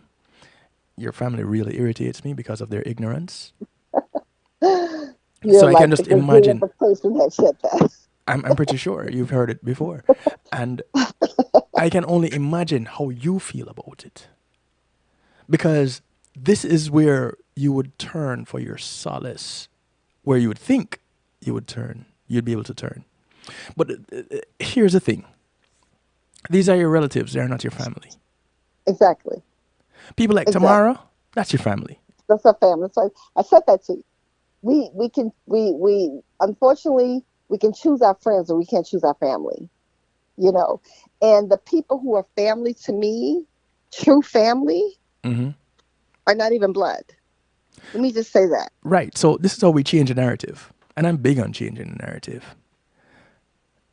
What you said, you can choose your friends, but you can't choose your family. No, no, no. You can choose your friends, but you can't choose your relatives. Right. You definitely choose your family. I think one of Definitely. the things that irritates me, and because it's my issue, and I always have to bring myself to the realization that it's my issues. When people say family is everything, and you ought to be ashamed to treat your family like this, and family, because that's all, when it's all said and done, that's all you have is your family. That's not true. That's not true. And we have to stop saying that to people because it affects people in so many ways because that child that's being abused and you say that to that child and you make that child accept that abuse and have to prolong being in that abusive situation because you're telling them that family is everything, and when it's all said and done, family is all you have. So I'm just going to let Uncle so and so just have his way. I'm going to let my dad have his way But that's because not they're family. family. That's your relative. That's not your family. Exactly. Exactly. And the more and more we emphasize things like that, the more and more MJ Scarlett goes out and hands out a flyer and shares a word and goes. Tamara does her broadcast. She goes out and represents her foundation. She brings in people like you to talk about their experience. Is the more we start to change the narrative. It's the more that we get to understand that things, these little sayings, when they were first coined, they were coined the right way, yeah. But now you need to start to think. You need to learn the story behind the coining of that phrase. You need to understand that, in truth, your family is who you choose to bring into Exactly. that inner circle. That is your family. These people that share your bloodline, these are your relatives. Some of them you don't even talk to, but once or twice a year anyway. So it doesn't really matter. Hmm. This is not your family. The family is the people that you can call on when you're deep down in the dirt. And they come and they lay with you there so that you can get up. That's your family. And that is what Tamara has done. Like I said, outside of people who've been through what I've been through, she's the person who can understand her and my neighbor Isha. Isha was the first person to like who hadn't been through the trauma that I've been through but could understand. Then Tamara came. These are the two people, and I said Isha the other day. We went to a function at the church, and Tamara was there. And it was just so funny because it felt like family, and both of them were there. You know, Then um, it felt like it's supposed to. right, Mm. right. It was a wonderful Yeah. family event too. Even though the baby was dissing me, but yeah, it felt like family, and it felt good when we left from there, and it was a good feeling. Mm-hmm. But we just have, like you said, we have to change the narrative, and that's something that Tamara and I are very passionate about.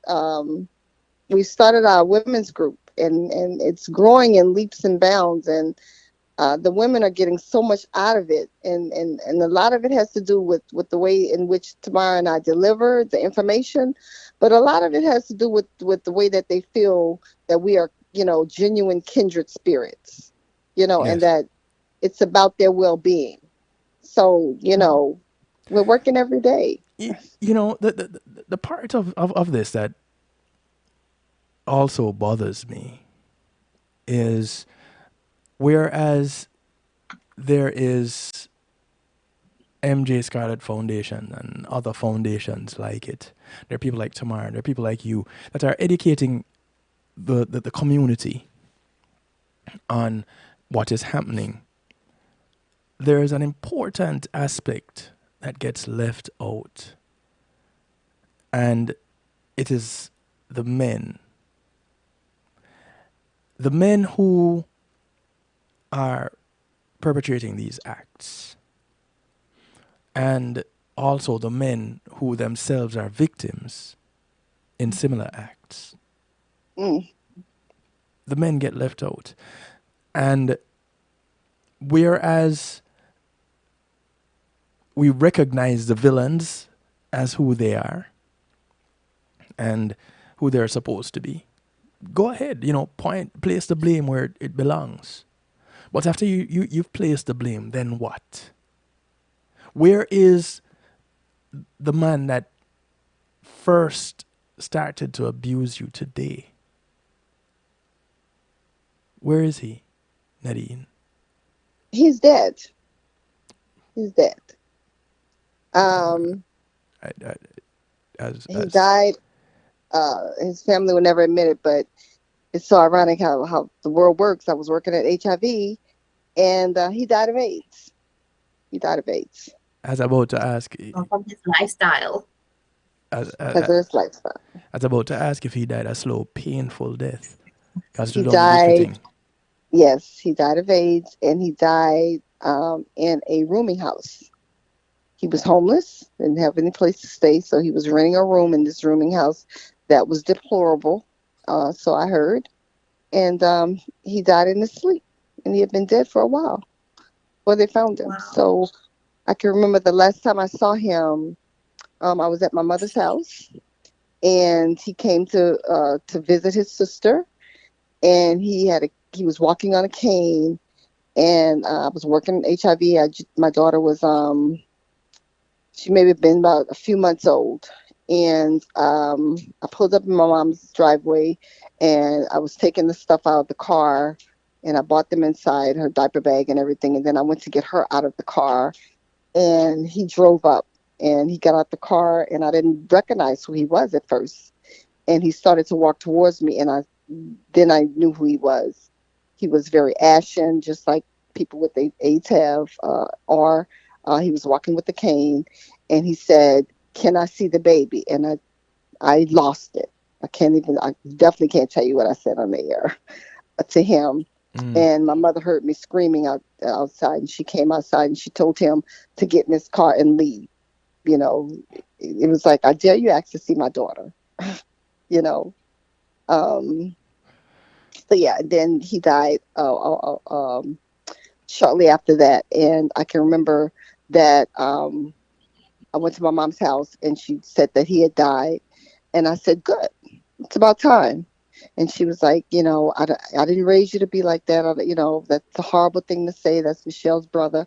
I said, do you know what he put me through? Have we not been, because she went to therapy with me. I said, we not been through that.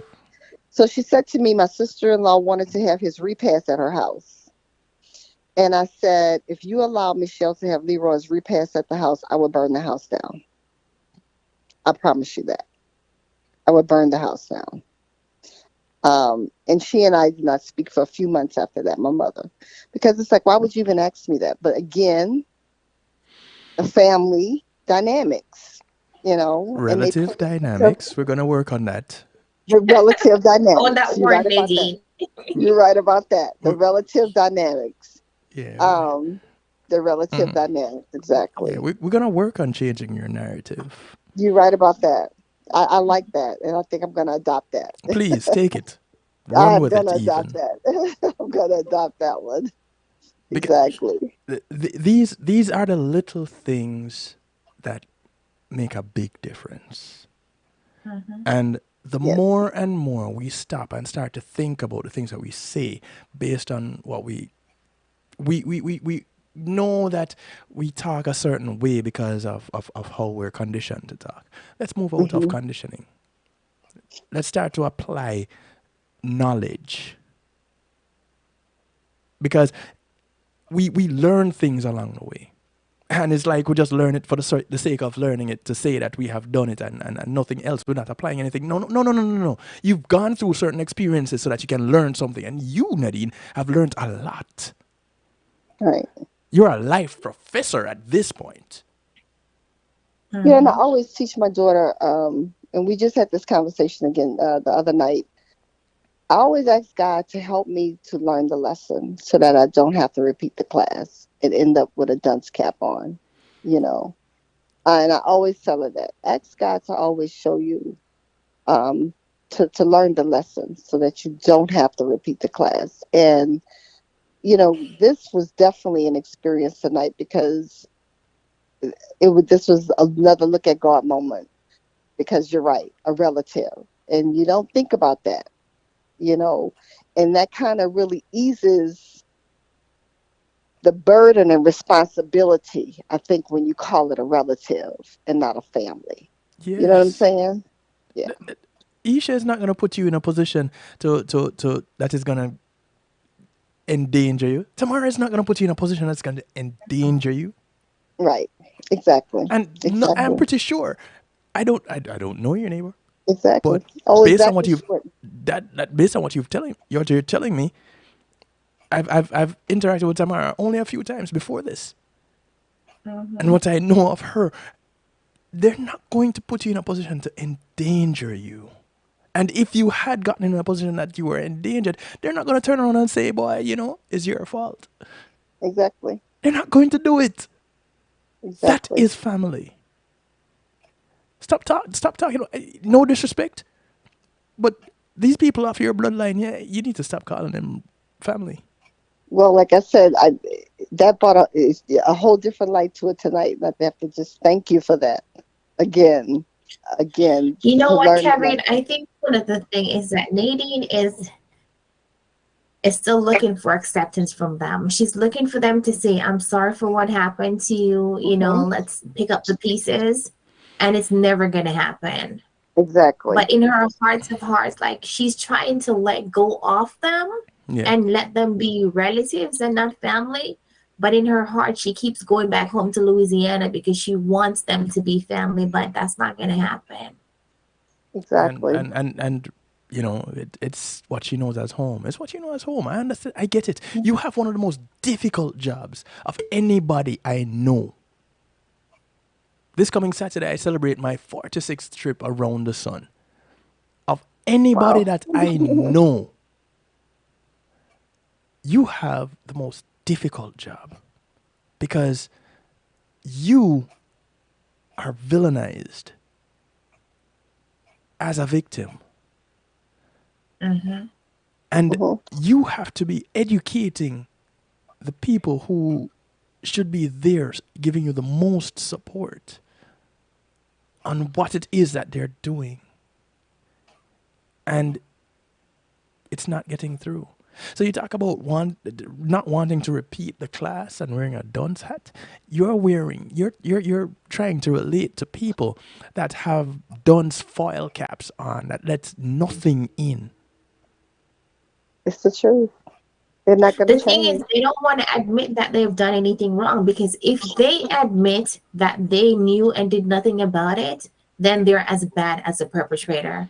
And so And if that, they deny Nadine it, and I talk about it all the time, and that's why human trafficking is not as highly supported financially as other causes because when you think about it, that most of the perpetrators are men and women too, and a wait, lot of them are guilty of these things. hold on, One in three one second, girls Tamara. I'm sorry, 1 second. uh, I have a few seconds with my affiliates. Thank you to my affiliates for taking this broadcast. We're going to go on a little bit longer, and I'm going to lose some of you. One Harmony Radio, NIE Radio, Island Worldwide, Reggae Pulse Radio, WGLRO, Allewop Radio, Dusik Media Group, the Foundation Radio Network, ClintonLindsay.com. Thank you, thank you, thank you, thank you. Join me tomorrow for Healthy Love. Appreciate love you guys. We're continuing here on kevinstew.com. Tamara, please go on. I was going to say that one in three girls and one in four boys are sexually assaulted by age Hmm. 18. That Hmm. is a Give big that number, statistic again. Give that statistic one more time, please. One in three girls and one in four boys in the United States are sexually assaulted by age 18. One in three girls, one in four boys.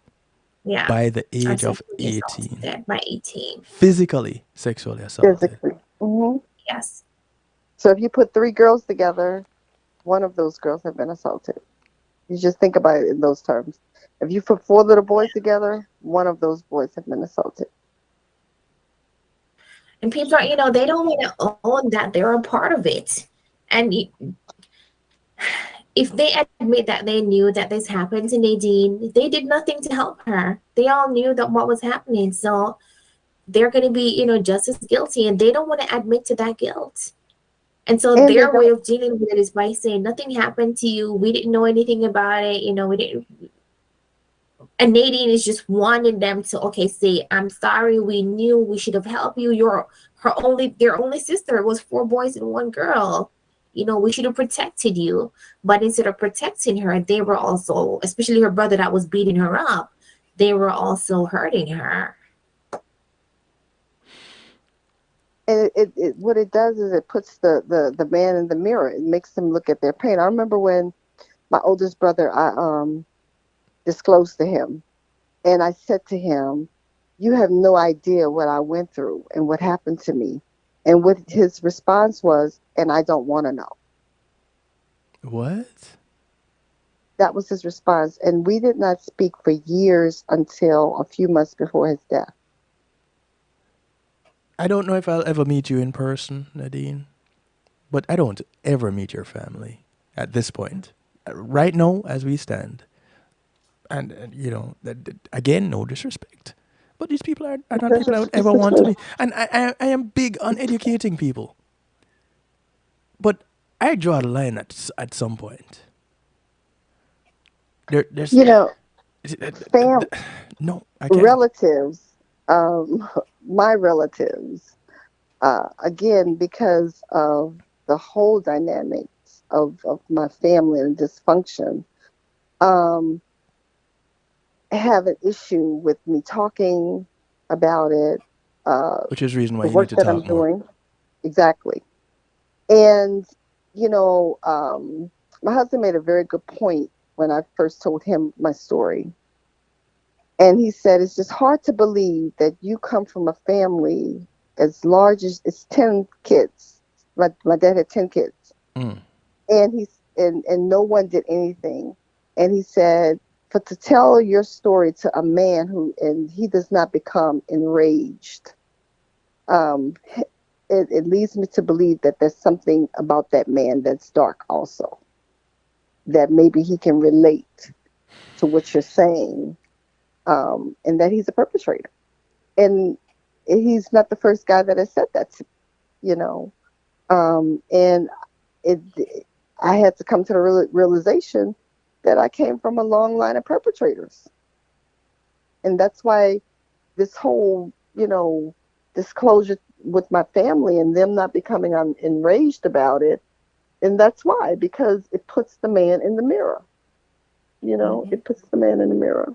I also have to tip my hat to your husband. Big ups to him, sir. Where if you're listening right now live, if you're catching the rebroadcast, if you're listening to the podcast, at whatever point it is, I owe you a drink. If it's even a drink Nadine of has a very water. supportive husband. Sorry, Huh? what's that, Tamara? Now, I was just saying, your husband is very supportive. When we had that first interview, Kevin, where she didn't want to do the live broadcast and we did, pre-recorded, Yes. he came and sat with her through the whole thing, and we had like a whole conversation before we even did the interview. I didn't even know what soul ties were and all that stuff, and he sat down and he Yeah, explained to me, and they just have a beautiful marriage. God has really blessed her with someone who understands what she has gone through and is helping her along the road.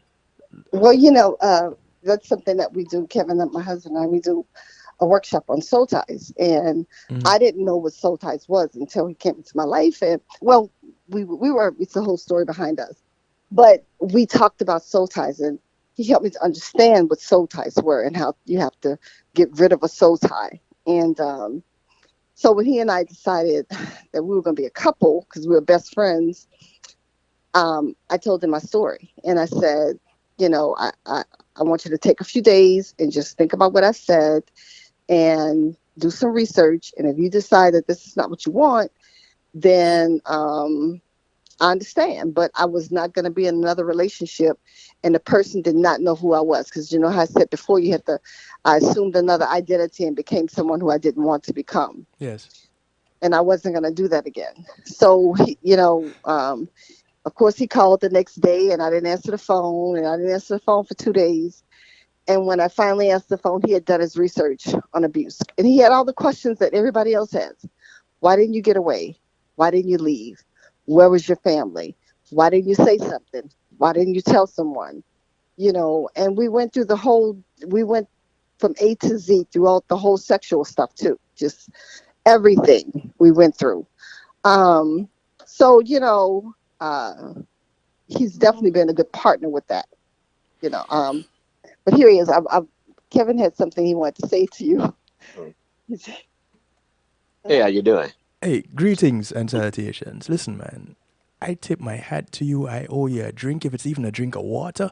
You, you have, you have personified love. There are few people that I have come across that have really done it. My mother was one, and if I'm going to put you in the category of my mother, believe me, you are in in high esteem, Thank you. sir. I raise my hat to you. I applaud you. If you were standing beside me, I'd brush your shoes off. Thank you so much. I Appreciate that. just as a heads up, I'm gonna need to talk with you and Nadine about this whole soul ties thing. That's another whole broadcast. So as a heads up, just know that I'll be reaching out. We're gonna have to talk. All right. Okay. That sounds good to me. Okay. Cool. My pleasure. Okay. But thank you for being you. I don't know if anybody else has told you that, but I don't know you, but just from learning about her, from learning about Nadine, thank you for being you. You're welcome. You're welcome. Appreciate it. Yeah, I love to talk. That'd be great. Okay, we'll be in touch. Already. Nice to meet you. Same here.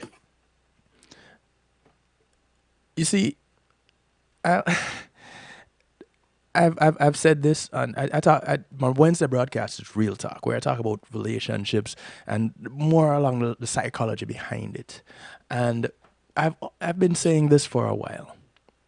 A lot of us want our partners to be our best friends, but we don't really want our best friends to be our partners, and it boggles me because these are the people that know your deep dark secret and accept you regardless. They love you through it. It doesn't matter because they've taken the time to know you. And so for you to say, Nadine, for you to say he was your best friend and you guys decided to take it a step further to enhance your relationship. It just seems logical to me. It's that 1+1 = 2. It makes sense. In our women's group, like I said, Tamara and I have so many different topics we want to cover. That's another topic with the women that we want to talk about. That's difficult to so many women. Again, my brand, the book don't match the cover. They push it in the back of their minds, and that's a part of their lives they never want to publicly revisit. So they suffer in silence. And I've been in the relationship where my partner didn't know. This is my second marriage. My first husband didn't know about the trafficking. He didn't know. He knew about the abuse, but he didn't know about the trafficking. And it's difficult for women to be able to divulge that. And I made up my mind that the next serious relationship I got into, he had to know about it. And to help women to be able to say that and talk about that and own that truth, because it's the fear that you're going to be rejected. Yes. Because it isn't, I mean, like I said, I don't know, adult radio, no one's more candid than Nisi. So if you don't listen to Nisi, then you know. This is educated radio. But you definitely, you're married to a prostitute. You're married to a hoe, And when Tamara and I first talked about me sharing my story, I went to him and I said, I'm coming out with this. So how are you going to feel with your friends? How are you going to feel with your best friends? How are you going to feel with your family? Knowing who I really am now. Mm-hmm. And he said, it's your story. It's not my family's story. It's not my best friend's story. It's my wife's story. And I don't have a problem with it. And I don't care if anybody else has a problem with it. And if I don't have a problem with it, they shouldn't have a problem with it. And if they do have a problem with it, he said, then they don't need to be a part of our lives. When I grow up, I you want to be know. your husband. Well, no, So I not said that, necessarily your and husband, but that that gave me permission, because I mean, just think about it. Like I said, we have to be candid and truth about everything, and we don't. Like I told you, I'm very transparent about everything, and I talk about everything. I try to be even gentle with Tamara, and I talk about everything because she's a better Christian than I am. But I talk yeah, about everything. It's I, like we got to talk about that. We have to talk about that. How does that affect women? And we, one of our friends, Tamara, it's like, you know, she had her husband to turn on her because of who she was. You know what I'm saying? And because of her life and who it was. I mean, that's a risk you take. And then that can lead these women back to the lifestyle because yes, you don't feel worthy enough, yeah, because you don't feel Tamara is loved. one of her survivors. She grew up in the foster care system. She went to like 50 different foster homes, and when she aged out, she met someone who trafficked her. Right, you know, right. yeah, it happens a lot. We know the stories, but I can tell you this: it it always has the same effect on me. I never get used to hearing it, Yeah. and I don't want to ever get used to hearing it. Yeah. No, I don't want to become normalized either, I You don't want to want to be, still not get used to hearing it because these are like individuals. They're not numbers. They're people with different stories. and they're people. They're That people. yes, It's not their fault. And again, because of society, we look at the girl on the street and we look down on her. Even me with my story and who I am today. I'm a professional. I'm a nurse. I'm articulate. I'm smart. I have a degree. You know, people will hear my story and it still will be some judgment. It still would And be some judgment. re-victimizing the victims because Yes, you're it still would be shamed into even talking about what happened to you. right. you It know, still would be judgment. you know, you are so blessed, Nadine. Who I am. You are so blessed. The family that you have been blessed with, the Tamara, the husband you have, the neighbor you have, this family unit, and I don't know who else is in that circle that have kept you. Notice I said because you have managed up until this point. Now you have these options to lean on, and they have walked with you. If you haven't recognized it, but I get the impression that you Hmm. have. Hmm. You are Definitely. so blessed. Yeah, I know. Every day I thank God for it. I thank God for my life. Because like I said, the devil tried to kill me and he still tries to this day. I talk about how I am a walking testimony on how you can be blessed in this world and how you can overcome and not be a product of your environment. And like I said, that the book don't match the cover. I am who I am. My life, my past life does not define who I am. And that's what I try to get young women to see. Your book does not have to match, your cover does not have to match your book. You can come out of this and you can turn your life around. I've had my students, how did you do it? What happened? I had determination. And do I want to quit a lot of days? Yes. Did I want to quit? Yes. Like I said, am I chronically depressed a lot of times? Yes. But I keep up. I keep getting up and I keep moving. And I fight so that I can live to fight another day. And just like Tamara does the same thing. Yeah. Because we can say that, but like you said, you can't fathom losing a child. And how do you get up every day and you've buried a child? You have a child in the cemetery. You have a child who's no longer physically with you, but her child lives in the spirit. You Mm-hmm. know, this little girl lives in the spirit. She's an angel. She's angel, and she's running this organization.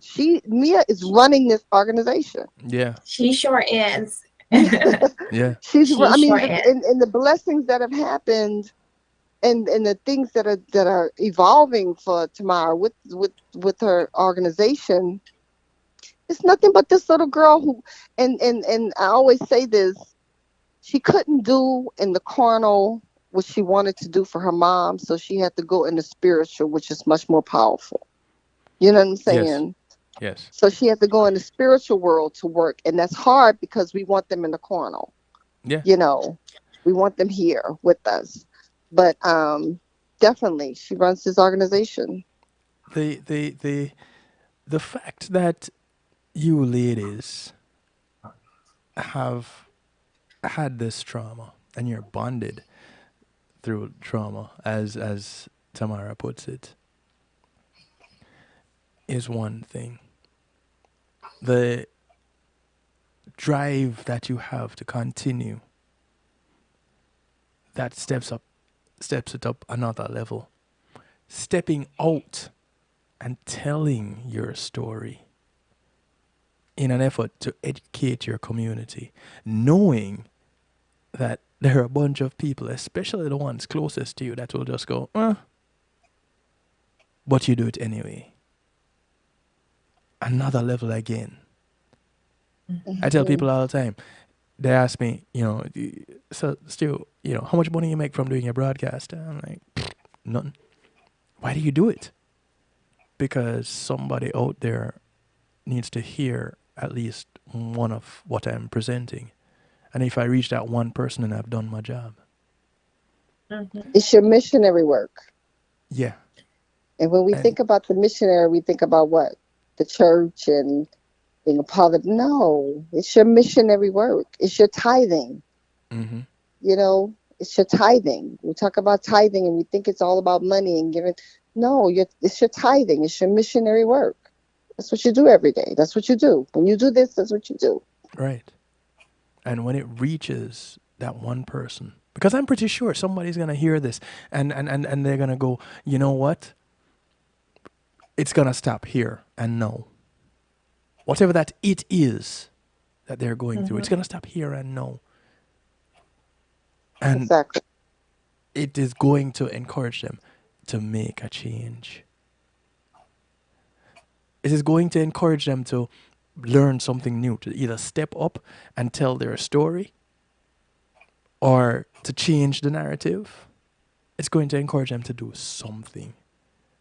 And as a result of that, then you ladies have made that change in someone's life. Tamara, I'm not done with you yet, because you still have stories to tell. You kind of deflected tonight and brought Nadine No, on. it's okay. You know what? We'll have other shows that we can talk. I'm kind of stuffy anyway, so I'm happy that Nadine is taking over. And I'm cool with it. I really am. I want her to talk about her organization and how she's being blessed and the things that are happening that are just taking off for her, and the blessings that she's receiving with the support, and how important it is for people to support her organization and what she's doing. So you know what, Nadine? Tonight's broadcast was supposed to be that. But here's the important thing. I don't think people would get that without getting this. Right. So you were very important in order to make that happen. Absolutely. They set a good foundation as to why we do what we do, so that we can assist people like Nadine who've gone through this or who's going through this to get on the other side. Yes. And we don't just leave them hanging. That's why we have a therapist that, that comes on and help with the peer support group. That's why we have the peer support groups. And funny enough, I thought the peer support group, that when we started it, was just going to be like a lot of people that were just, just victimized. It turns out that it's a lot of people who own nonprofits, who have survived trafficking, who deal with trafficking victims every day, who wants an outlet, to fill their cup after they're poured into people every day. Yes. So it's becoming more wonderful than we can ever imagine. Well, there's got to be a part 2, Tamara. Yes. Yes. So you gotta have you get clear up that stuffiness, because we got to continue so that people can know what MJ Scarlett Foundation, how that Nadine story ties into that, the hose, that the strings that you have to pull to make sure that Nadine can get the help that she needs, and the individuals and the struggles that you yourself have gone through to get to where you are now, because that's the story of MJ Scarlett Foundation. And Absolutely. you need to talk about Mia, which is a healthy love night. So I'll say it just for you. you I love sharing that story because, a lot of women have had miscarriages or lose their children, and they suffer in silence. Like, I didn't even know that my grandmother had her first daughter died at 3 years old until after my daughter died. We don't talk about these things, we suffer in silence. So yes, I love talking about it, so that I'll get these Facebook, mess inboxes from people that say, thank you for sharing, you really made my day, that I'm not going through this alone. So like Nadine, I'm an open book where my daughter is concerned. I'll go through post-traumatic stress every day with that, just to be able to help someone else. And I do that all the time. Less than a year ago, my neighbor, her cousin lost her baby. She only lived for 2 hours. And I remember going to the funeral, and it was so hard for me, because just to see her going through that, knowing I had gone through that a few years before. yes, But when I saw her going down in that baby's grave, and she was just laying in the grave and she wouldn't come out, and I had to go down on my knees and hug her and get her out of that grave. Had I lost Mia, I wouldn't have been able to be so empathic and, compassionate towards her, to help her to walk through that journey that I myself had only been through a few years ago, and I'm still going through it. Yeah. Wow. That's powerful. Yeah. So talk about purpose for your pain, You in so many different ways. You ladies have really brought it tonight. Nadine, thank you very much My for pleasure. getting to the point where you can now share your story. You can now teach us, because this is class. This is a lesson that goes on and on, because it doesn't end here. We still have to learn about how you manage to raise a daughter. We still have to learn how you manage to get married the first time, how that you navigated that space to where you are married now, how are you navigating that space, because this is all of who the person, that child who at 11 years old was started going through this experience. This is all about who that person is. This is all about how, when you get up in front of a group, whether virtually or in person, that you can pour into them so that they can leave from that experience being that much more aware. The young men can know that, hey, I need to listen just a little bit more to what this woman is saying to me, or verbally, or not saying to me. Because your husband had to do that in order to get you. And we're not teaching our young men how to do that. We're not teaching our young people how to communicate on that kind of a level. And so we end up with a society that just exists and nobody lives. Exactly. So Kevin, we I have to, must add that, you know what? yes, We have a lot of young men that join our youth summit. And I'm very surprised but honored, especially from the Urban League. yes, A lot of young men joined, and even last Wednesday, one of the young men explained to us that he was almost victimized online. And because of what he had learned from coming to our youth summits, he was able to like not talk to the perpetrator. So we Right. are changing that, that dialogue is changing. I am a mother of two boys, and boys are trafficked too. and So I right. make sure that our boys are educated. So um, we're gonna have to talk about when we're gonna do this part two, preferably sooner than later, because it's not something that we can just drop like that. It's not. This is not one of those broadcasts that you see. We're already half an hour past the scheduled time that we would normally end. It's not something that you just let's touch on this, let's touch on that. Let's no. And this is not the platform that operates that way either. We go through it, we get into it, and we see where we're gonna go when we're done with it, and how we can get there. So, Nadine, there's much more for us to talk about. Tamara, definitely, because we just skimmed the surface of MJ Scarlett. So we need to figure that out.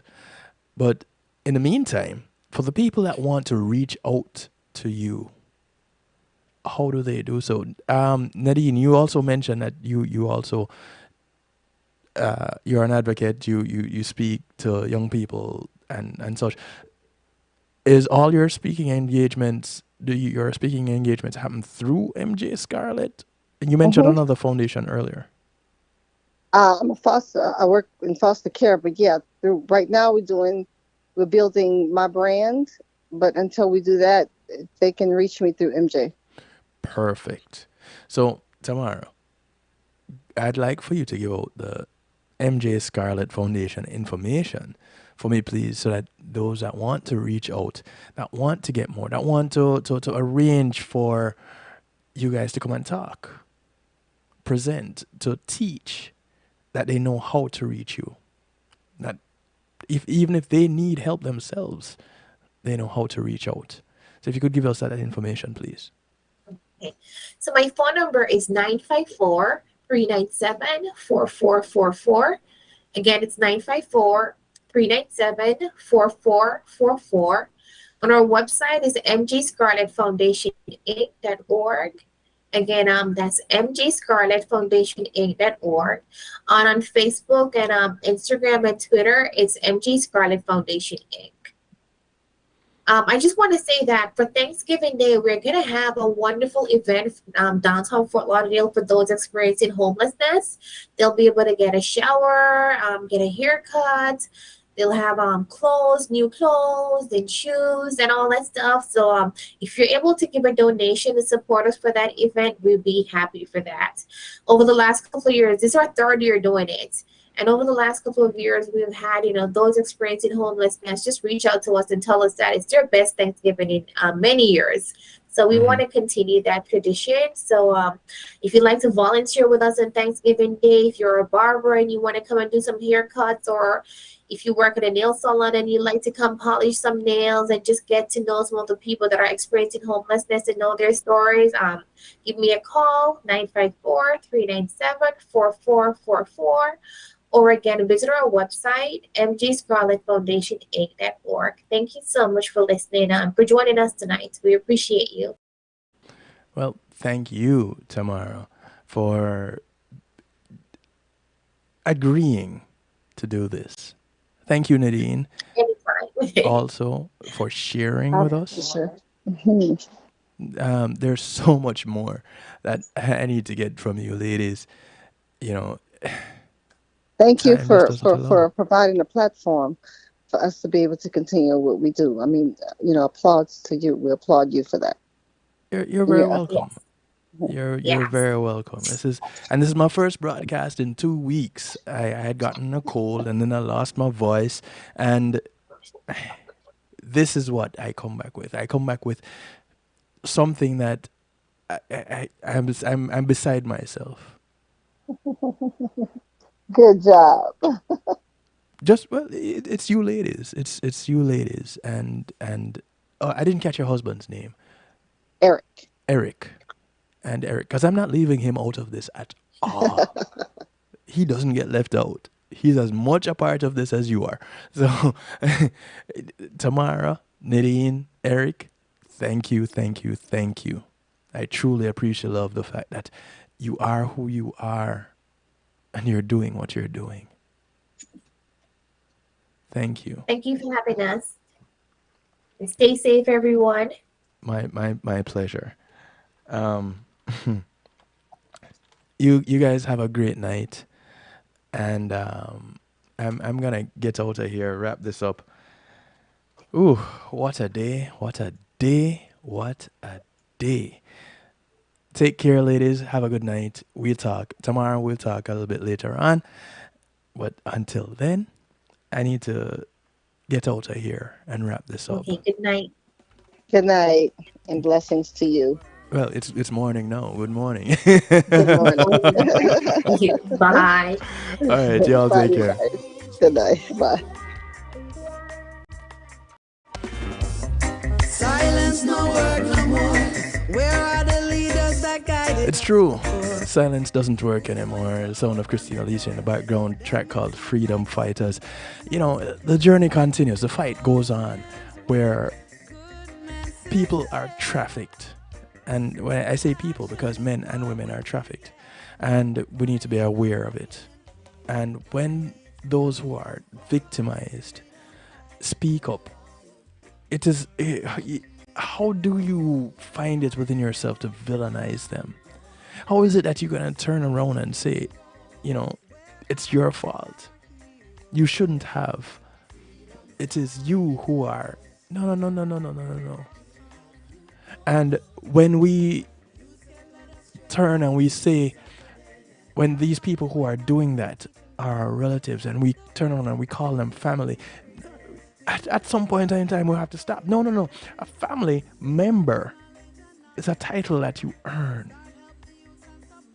And the more we start to think about it that way, the more you'll understand what I'm saying. When you become family, it's a title you earn. Your relatives, you're just born into that. Be a family member to someone, and you'll see the difference from just being a relative. We're gonna get on out of here, like I said. Remember, look out for members of your community. Your community is not just the development that you live in, but it spreads far and wide.